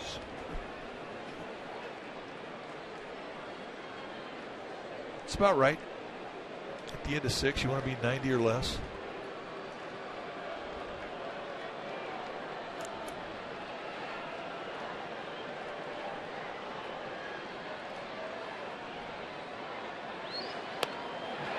1-2. Cutter at the belt, outside corner, he swings through. So really, they're working Sandoval away in this at bat.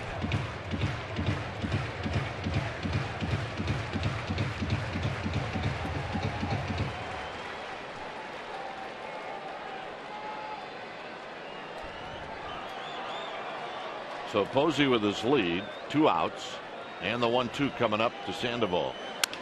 And he taps this one right back to Wilson, and that'll end the inning. Gonzalez, Kemp, Ramirez coming up, 3-2 Dodgers.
Area is brought to you by Heffernan Insurance Brokers, offering business and personal insurance, employee benefits, and financial services. Visit us at hefins.com and by Xfinity, home of the most live sports.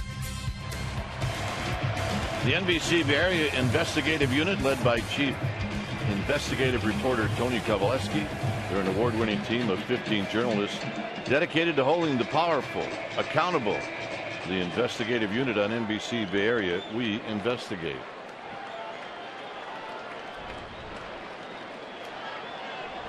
So here's Gonzalez. Gonzalez is 0 for 2.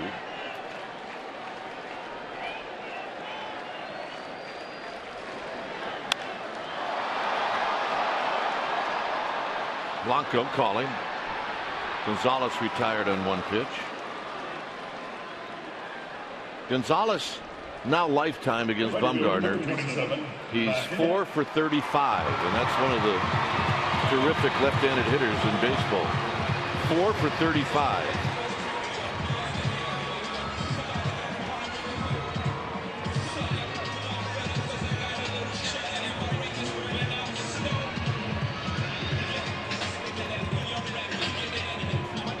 Here's Kemp.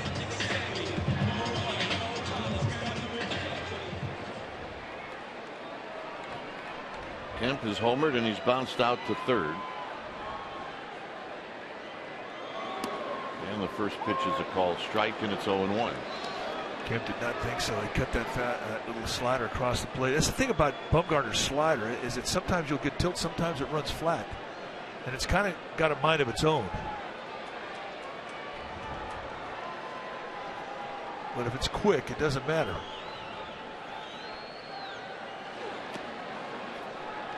And that one in the dirt to even the count. Let's play Kemp to Paul. He's locked in, and he has been locked in the second half. I mean, he's really carried these Dodgers many times. His home runs go right back up the middle, as we saw in the first inning.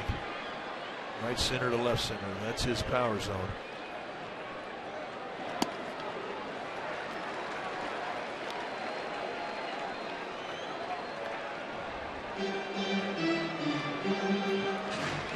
see where Bumgarner's trying to get him out, down and in. Well, he's not biting. He's not getting after it.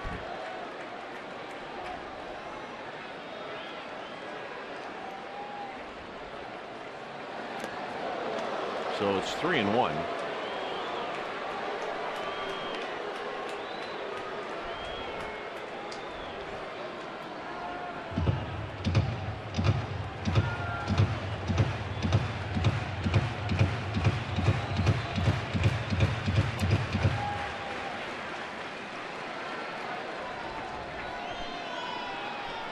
Count leverage for Kemp.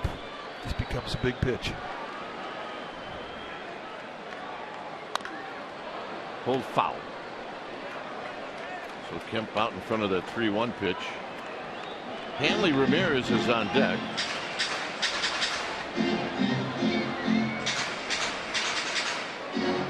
Bumgarner hadn't been in the stretch since the first inning.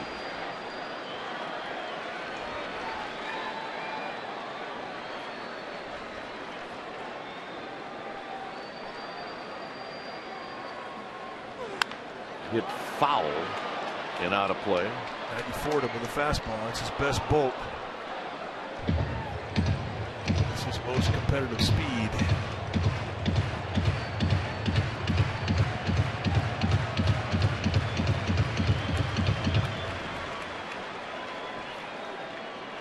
At least it has been tonight.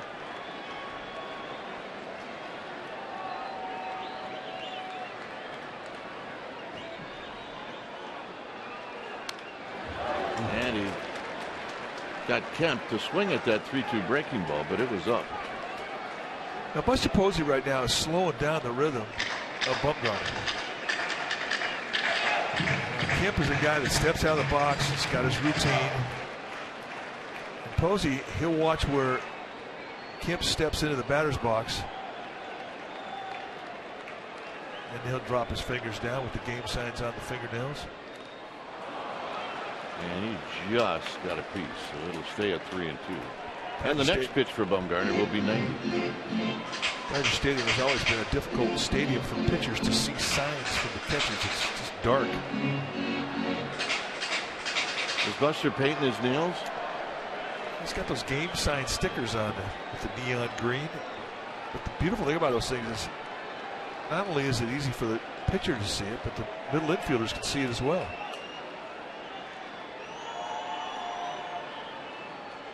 Got him, and that'll end the inning. Actually, 2 down. Buster's got a daughter, right? He does, Addison. So Addison could say, "Mom, look, Dad's wearing nail polish." He's got 2 children's twins, Lee and Addison. And I think someday she might say that. Dad's wearing nail polish, Mom. Where'd you get the green nail polish, Pops?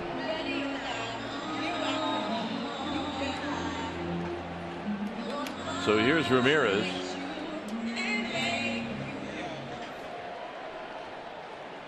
Ramirez is 0 for 2. He's popped out twice. I've had that asked of me a lot walking around San Francisco. Do the Giants catchers, do they wear nail polish? There's a strike to Ramirez. Well, kinda.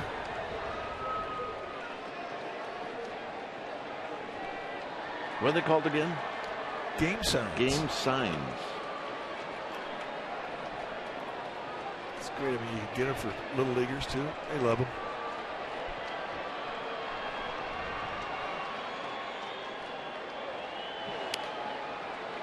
That's the pitch Ramirez was looking for, but Bumgarner had a little bit too much on it, and it was a little bit too far in, and it's 0-2.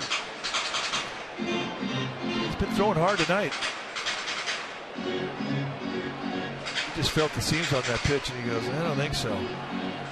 Pitcher does that. A lot of times they come back with a breaking ball, because that's the first thing they check on a new baseball, what kind of seams it has. Guys like little baseballs with big seams.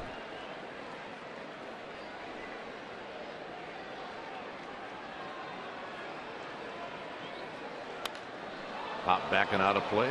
Elevated 94, good pitch. Used to be there'd be a pretty big variance in baseballs that got thrown back to you. A lot of them would be big balls with flat seams. They were not good for throwing breaking balls, but they were kind of dead. But now they're so consistent with the size of the baseball and the size of the seam at the big league level. And you don't see guys throw too many of them out. Not like you used to. Here's pitch number 94. Out of play. Staying on the fastball. Pitch number 94 was throwing at 94 miles per hour.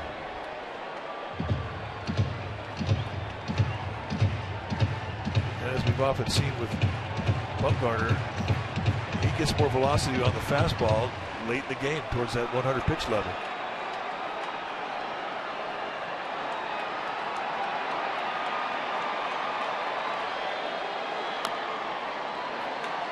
And the breaking ball. Ramirez just got a piece.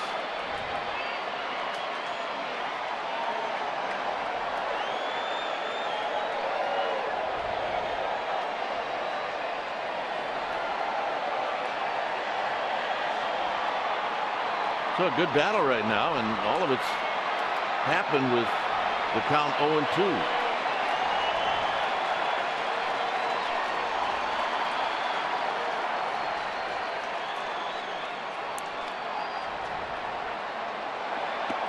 Low and away, 1-2.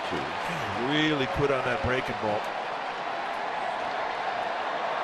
But it's kind of slow something up, throw it over their way, and then come back high and tight with a fastball. So that's maybe what his intention was. He didn't want to throw that big slow curveball for a strike. He just wanted to establish it in the eye of Hanley Ramirez.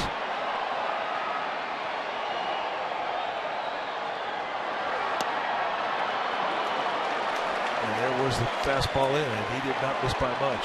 Again at 94.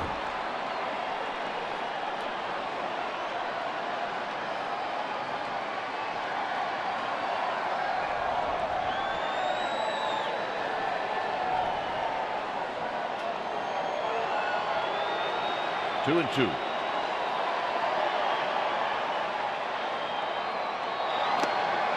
Got him. And that'll end the inning. Little stank guy from Bum.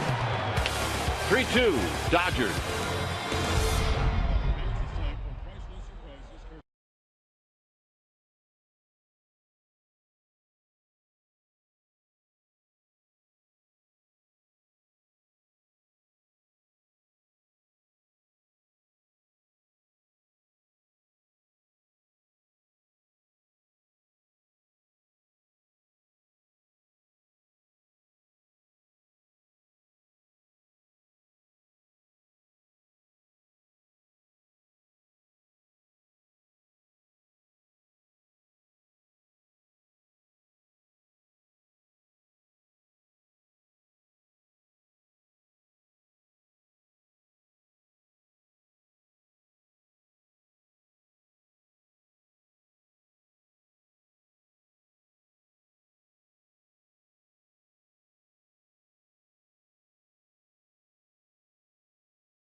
Toyota dealer.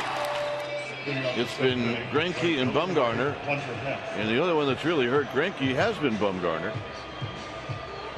So Bumgarner gave up the 3 runs in the first inning. Kemp hit a 2-run home run in the first.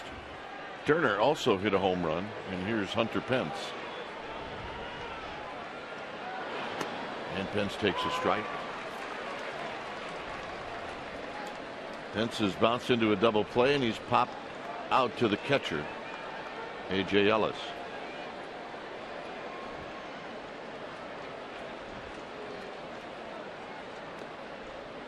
Belt to follow, and then Crawford.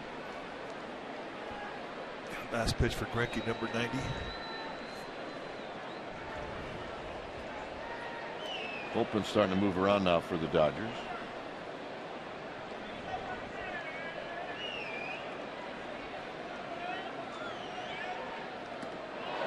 One and two.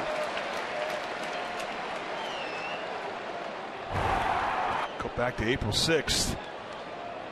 And a high fastball up and away. And Hunter Pence just unloaded. I believe that was his first home run of the year the opposite way.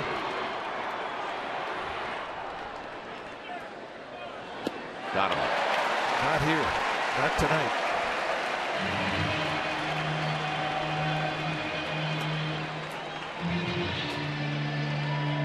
Look back at that at bat, and you don't know it, but the first pitch is the best pitch to hit.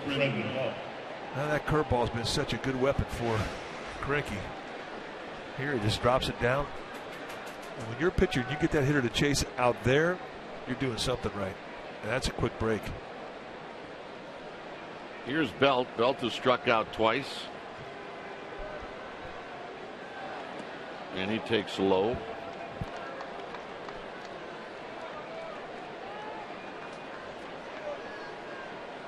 Crawford to follow. 3-2 Dodgers here in the 7th inning.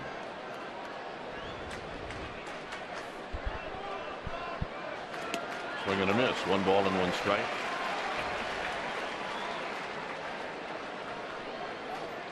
Belt was starting early. He would look at fastball. He's looking middle away, and he got a little sink. He was going to swing at that no matter what.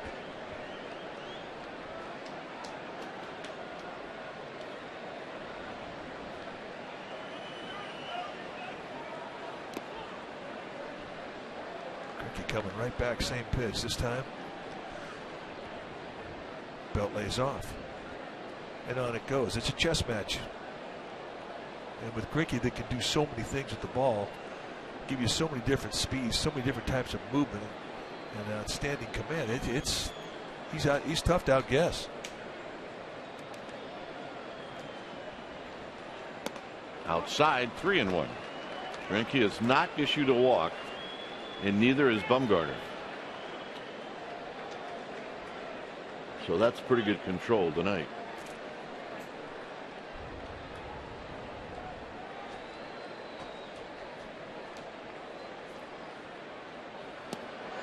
Three and two. Now Belt has a word with himself after going after that 3-1 sink.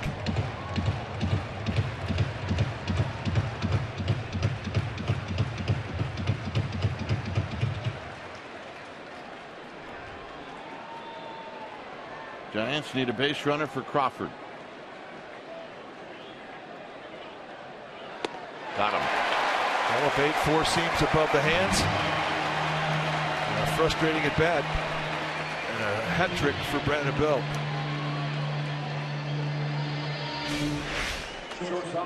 Set the outside corner. This thing goes right through the heart of the plate at the letters.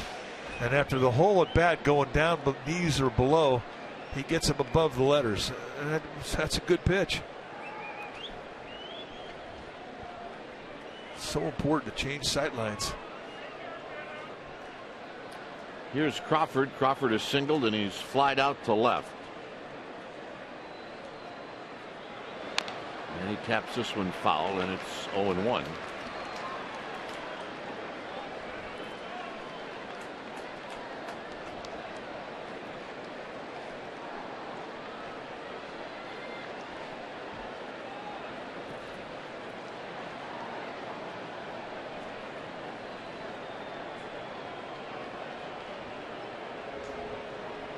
Trying to get something going now with 2 outs. And a breaking ball, and it's another to 2. And that's a generous call on pitch number 100. Dodgers play Crawford pretty straight away in the outfield.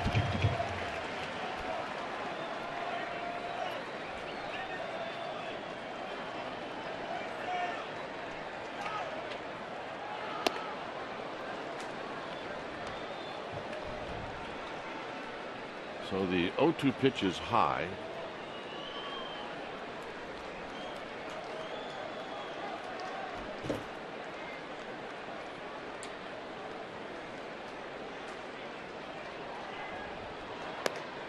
Nope. 2-2.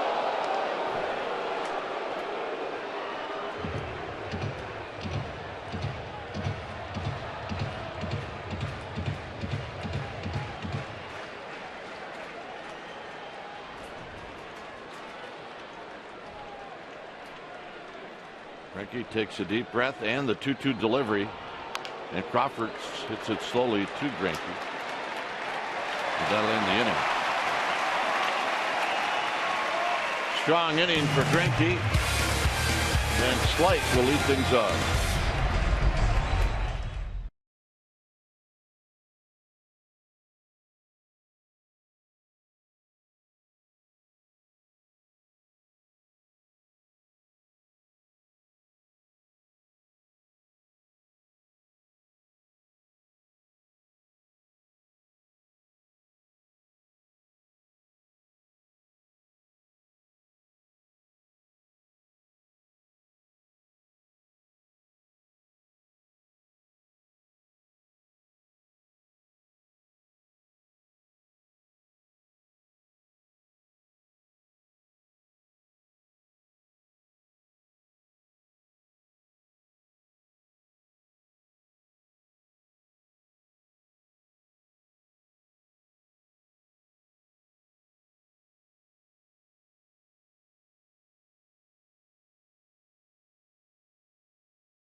Game. Dodgers all of their runs in the first. The Giants scored all of their runs in the third. Since then it's been quiet. Bumgarner facing Van Slyke, who's got a couple of hits. And he takes something off to Van Slyke, and it's 0-1.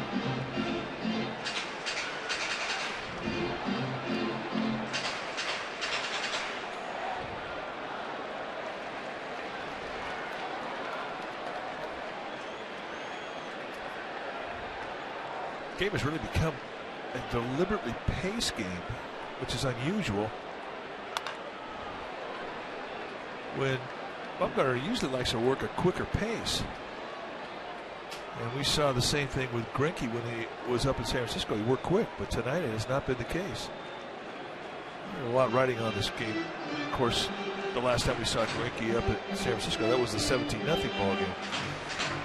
It was pretty much get it and go, but tonight things have been much slower pace for both starting pitchers. 0-2 to Van Slyke.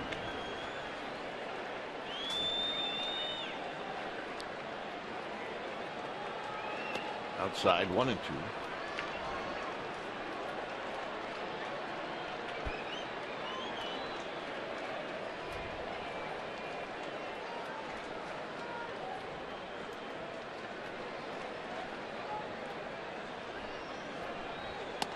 And he got him. 93-mile-an-hour paint. See you later. Strikeout number 4.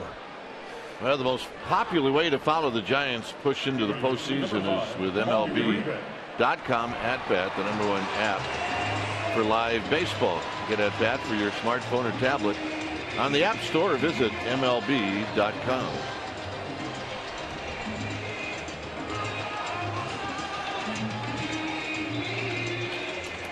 So here's Uribe, who's 1 for 2.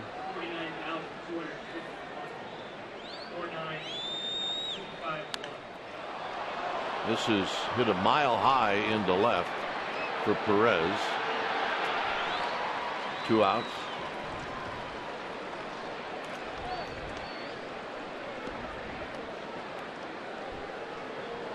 Oh, a quick 2 outs too. Catcher for 17, A.J. Ellis. Here's A.J. Ellis. It doesn't look like Greinke's coming out. If Bumgarner could get Ellis out in 2 or 3 pitches, you might see him be able to hit in the top of the 8th and even come out and pitch in the bottom of the 8th.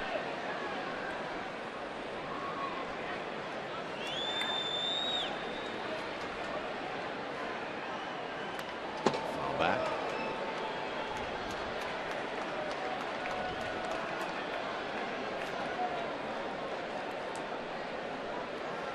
After the first inning. I think Greinke's going to stay in this game. Yeah, I do too. After the first, Bumgarner's really settled down. I don't quite know who that guy was out there in that first inning. Well, he was pumped up to begin with, and then when he hit Yasiel Puig at a 1-2 count, that's when everything got out of whack. That's when the adrenaline just surged through him, and he had a real difficult time the rest of that inning getting the ball down. And since the first inning, I mean, he's been in command of this game. 1-2 to Ellis. Since the first inning, he's only given up 1 leadoff single, and that was a bloop hit from Scott Van Slyke in the 4th inning. And he was thrown out trying to go to second base. Bumgarner has not been in the stretch since the first inning.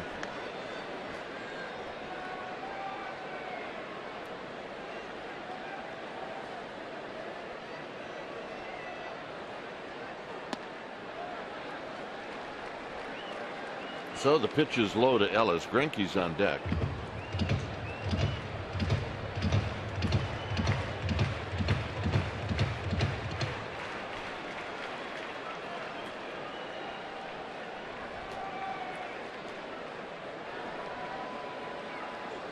And he got him. 5 strikeouts, and that'll end the inning. Perez, Bumgarner, Blanco coming up.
Information from wherever you are with the new CSNBayArea.com app. Stay up to date on your favorite local teams with breaking news, instant analysis, scores, and exclusive articles and columns from CSNBayArea.com insiders and more.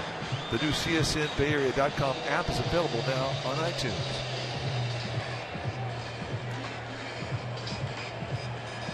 A 3-2 lead. Greinke back out as we expected.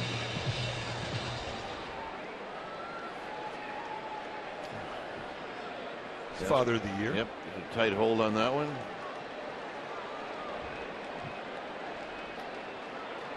Here's Perez. Perez had a good at bat in the 5th inning. He lined one to left field that Van Slyke made a diving catch to take a hit, maybe extra bases away from Perez.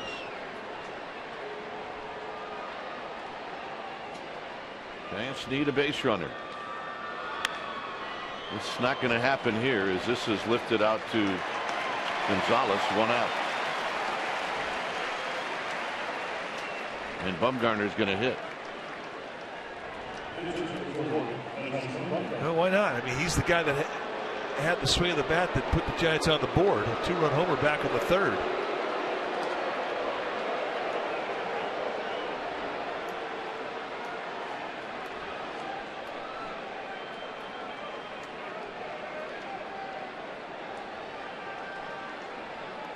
He popped out to Kemp in the 5th. Swing and a miss. No balls and 1 strike. Pitch slider. And he had good power in that swing.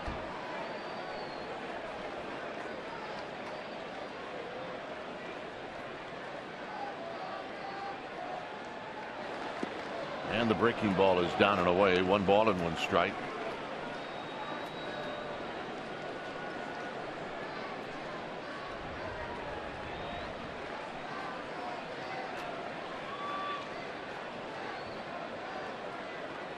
Outfield deep as you would expect. And it's 2-1.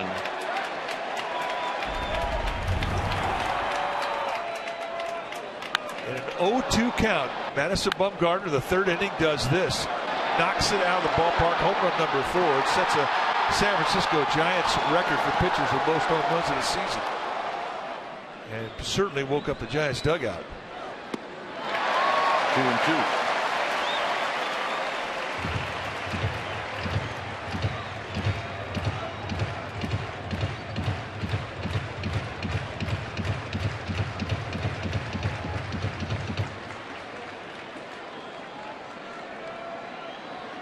Blanco to follow.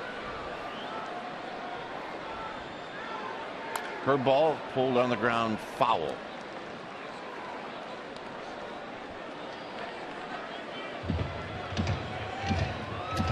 Mentioned the San Francisco single season home run record for the Giants. Bumgarner has that, but the franchise record, Hal Schumacher was 6, Monty Ward, Meekin, and Neff. 3-2. Rojas comes in. He's at short. Miguel Rojas. Ramirez out of the game.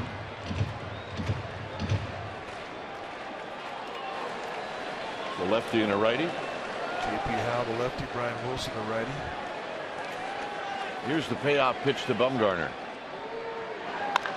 He pulls it on the ground, foul. Well, Greinke's throwing the kitchen sink at him. He is. This is a good at bat. Big fella's grinding right now.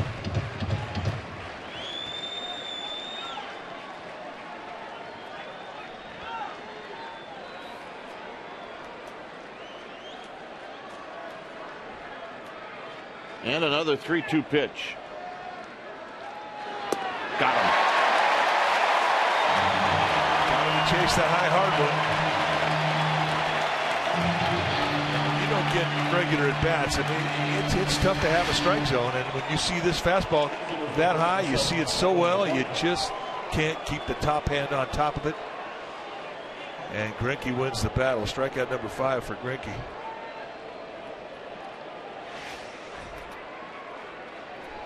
So here's Blanco. Blanco is 1 for 3.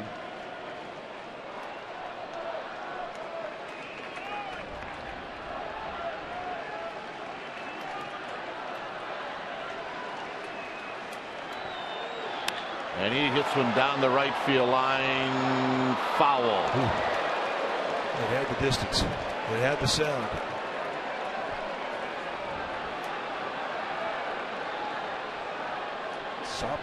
Blanco hit one out to dead center last night.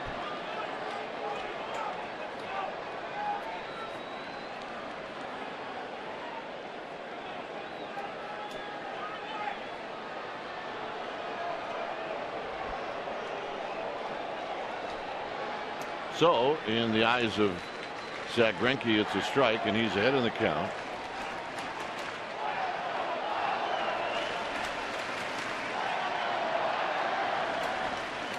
And it's a ball and a strike. That pitcher's at 66 miles an hour. Well, it's a curveball, but we've also seen it with the same grip throw that pitch at 74, which illustrates the type of touch that he has with it. Exceptional command.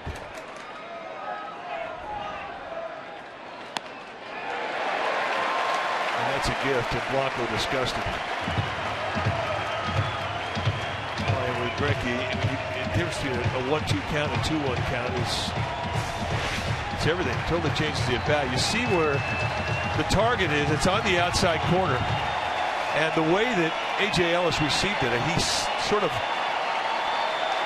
had a lead left shoulder, so he kind of framed that with his body, and it was outside his left shin guard. So Blanco tries to slap it either on the ground to the shortstop Rojas or flip it over the head of Uribe. Got to be careful though that it's not a bunt.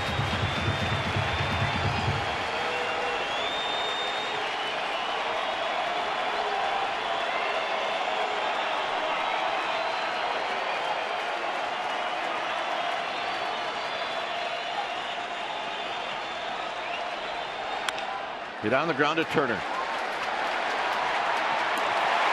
And that'll end the inning.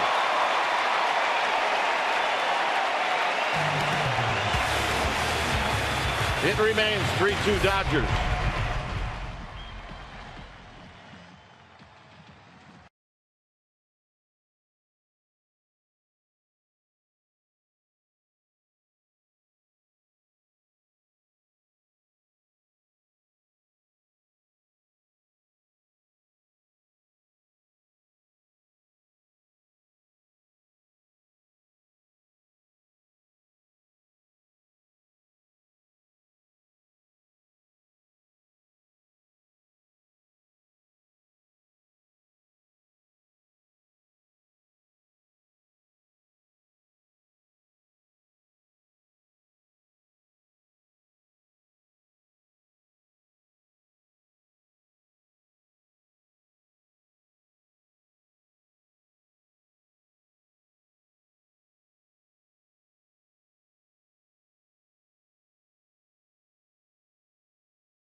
Dodgers game 3 of this series. You see right here at Comcast Sportsnet Bay Area. Tim Hudson going to be on the hill 4, the Giants taking on Clayton Kershaw, the 20-game winner. It's October Quest on Comcast Sportsnet. Final game of the series. The home of your San Francisco Giants is Comcast Sportsnet.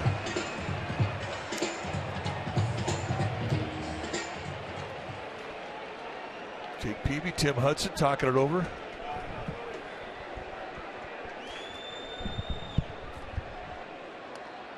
So here's Darwin Barney, who is pinch hitting for Greinke, and he takes a call strike.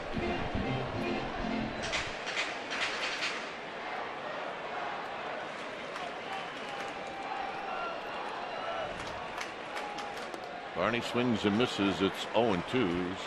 Hitting at 226. Check that. 235, I beg your pardon.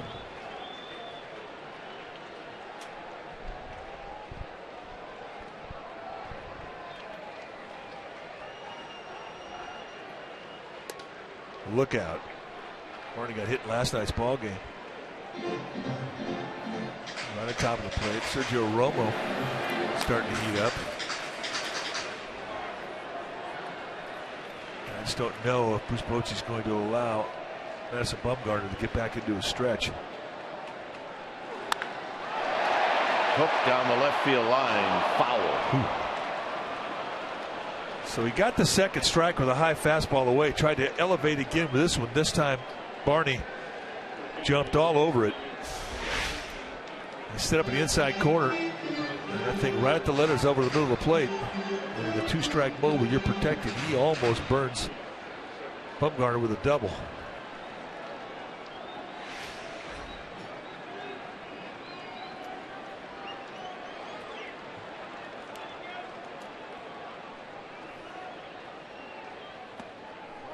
Tried to backdoor him. It's 2-2.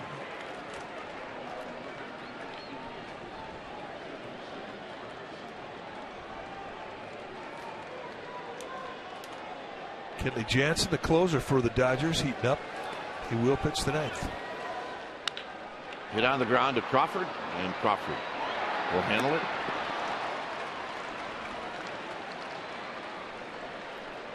Tune into the Murph and Mac Morning Show on KMBR tomorrow morning. Mike will talk about the game with Murph and Mac on KMBR 680, the sports leader. So here's Turner.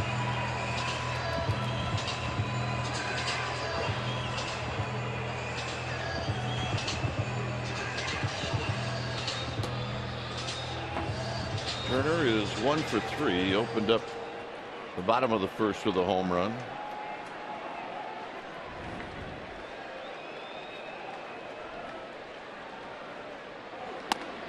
And he takes a strike. That's the pitch in that first inning Bumgarner couldn't throw. Yeah, he definitely did not have the same feel in the first inning that he has now with that fastball.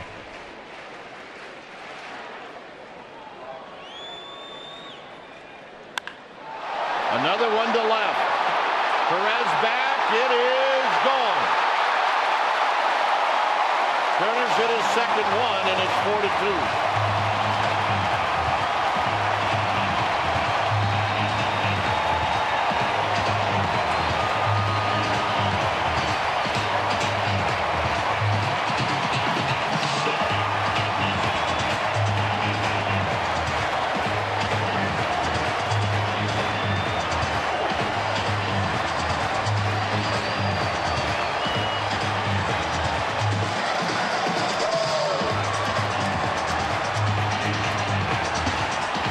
Bumgarner's going to depart. Romo's coming in. When it's time for a change, think Speedy. Oil change and auto service. Your oil change tune-up and repair expert.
So Sergio Romo now comes in.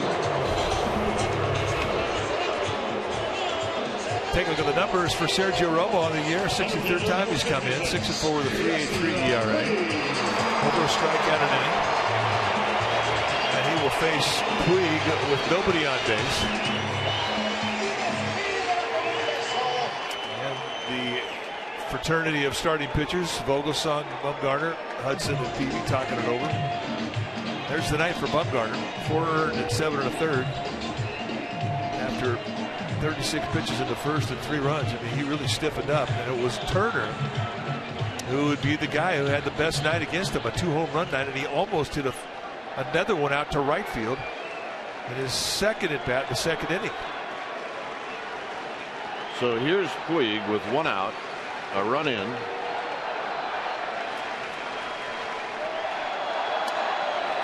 No balls and 1 strike. Romo struck out Puig in the game last night.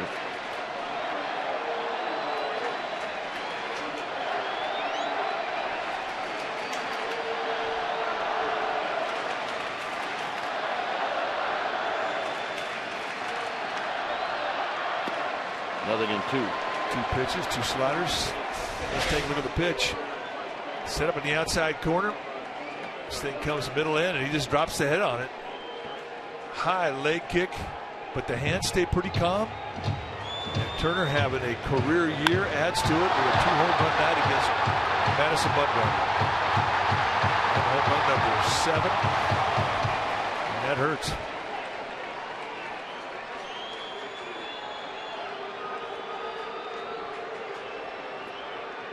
Once again, 3 pitches and see you later.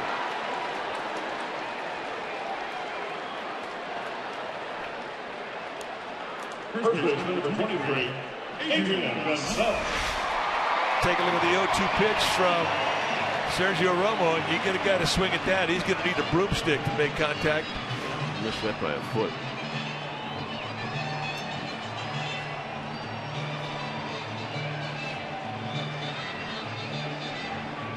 So here's Gonzalez. He's 0 for 3.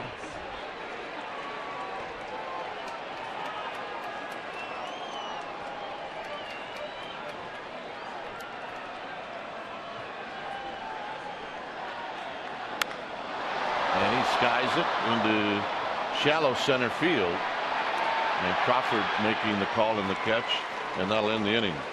9th inning coming up. Jansen's coming in. It's 4-2 Dodgers.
Time now for our Honda Player of the Game. We think Madison Bumgarner is that guy. And what Madison Bumgarner did tonight, he pitched well, and he was the offense. A 2-run shot and an 0-2 count off of Zach Greinke.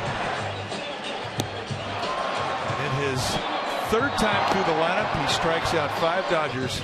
He walks out of here, and he's the pitcher of record. He can only lose or get a no decision, but he battled hard tonight for that effort and that swing of the bat. We're going to make him our Honda Player of the Game.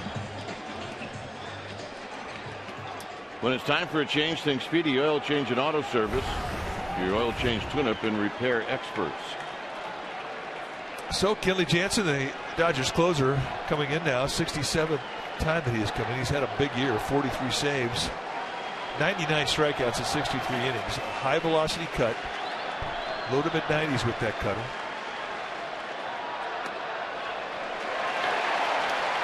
And you're going to see a lot of them.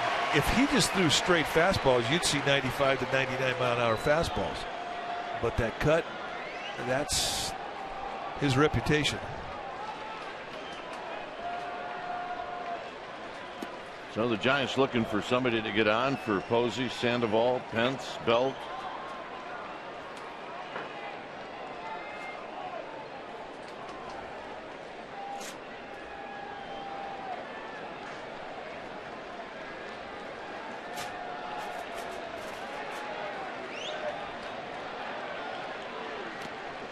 Joe Panik singled in the third. He's 1 for 3. Third straight day of work for Jansen. 23 pitches on Sunday, last night 21. So Don Mattingly riding his closer hard here.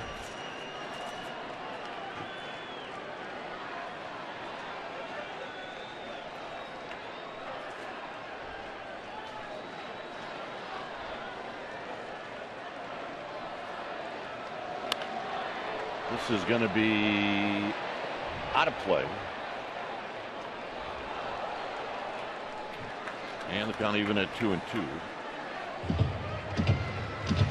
Crowd the night of 49,251.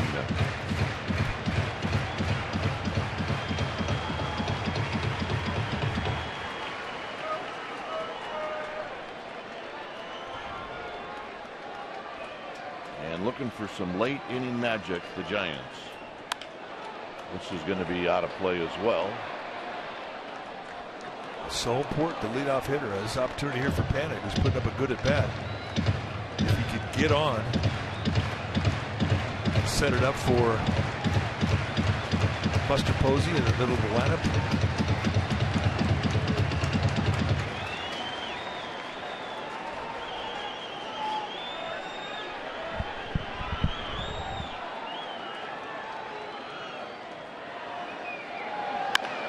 On the ground sharply, and Darwin Barney with a nice play. 1 out.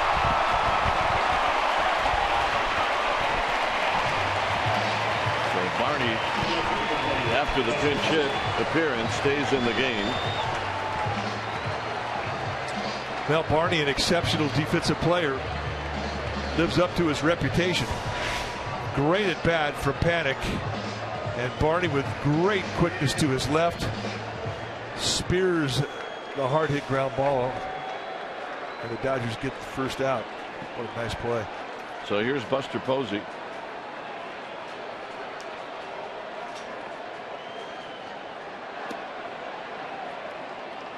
Buster Posey 1 for 3, singled in the 6th inning.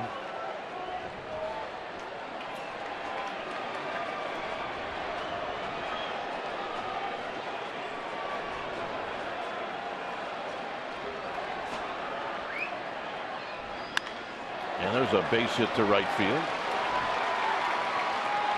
And I really think that's your approach. I mean, the little cut that Kenley Jansen has, I shouldn't call it little because it's coming in at you at 91 to 95 miles an hour. But the movement on it is subtle. It's not a big one. It's about a 3 to 4 inch slide. And at that velocity, it's very difficult to try and pull it. You go to right field, as Posey just did. I mean, that's your best chance to beat it.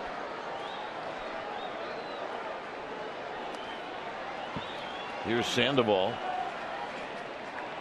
Sandoval is 1 for 3.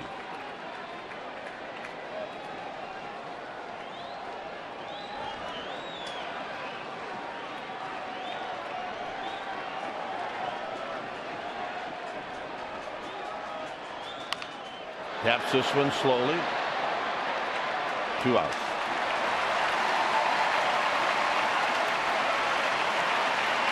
Just not working right now for the Pandas. So here's Hunter Pence. Pence is due. He's 0 for 3 today.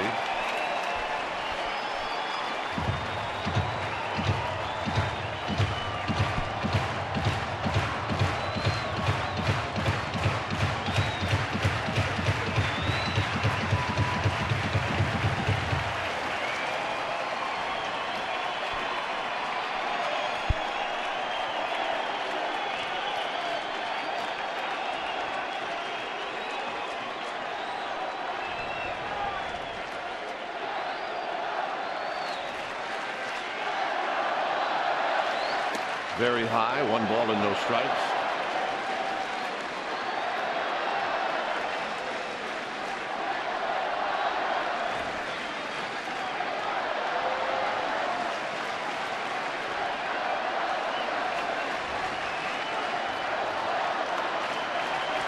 Posey at second. This should do it. Coming in is Kemp. And that's the ball game. So game 2 in the series, it goes to the Dodgers, and now the Dodgers with Kershaw tomorrow are 1 win away from clinching the National League West. And this was a good ball game. A lot of action early and not enough action for the Giants late. Now they had opportunities. He just couldn't come up with that one big hit off of Greinke. And unfortunate that Bumgarner a little out of whack that first inning, but the Dodgers, to their credit, took advantage of it. And that was the difference in the game. So final score here from Dodger Stadium: Dodgers 4, Giants 2. Eastern's Giants postgame live is coming up at first. Let's go to the Sportsnet Central studio.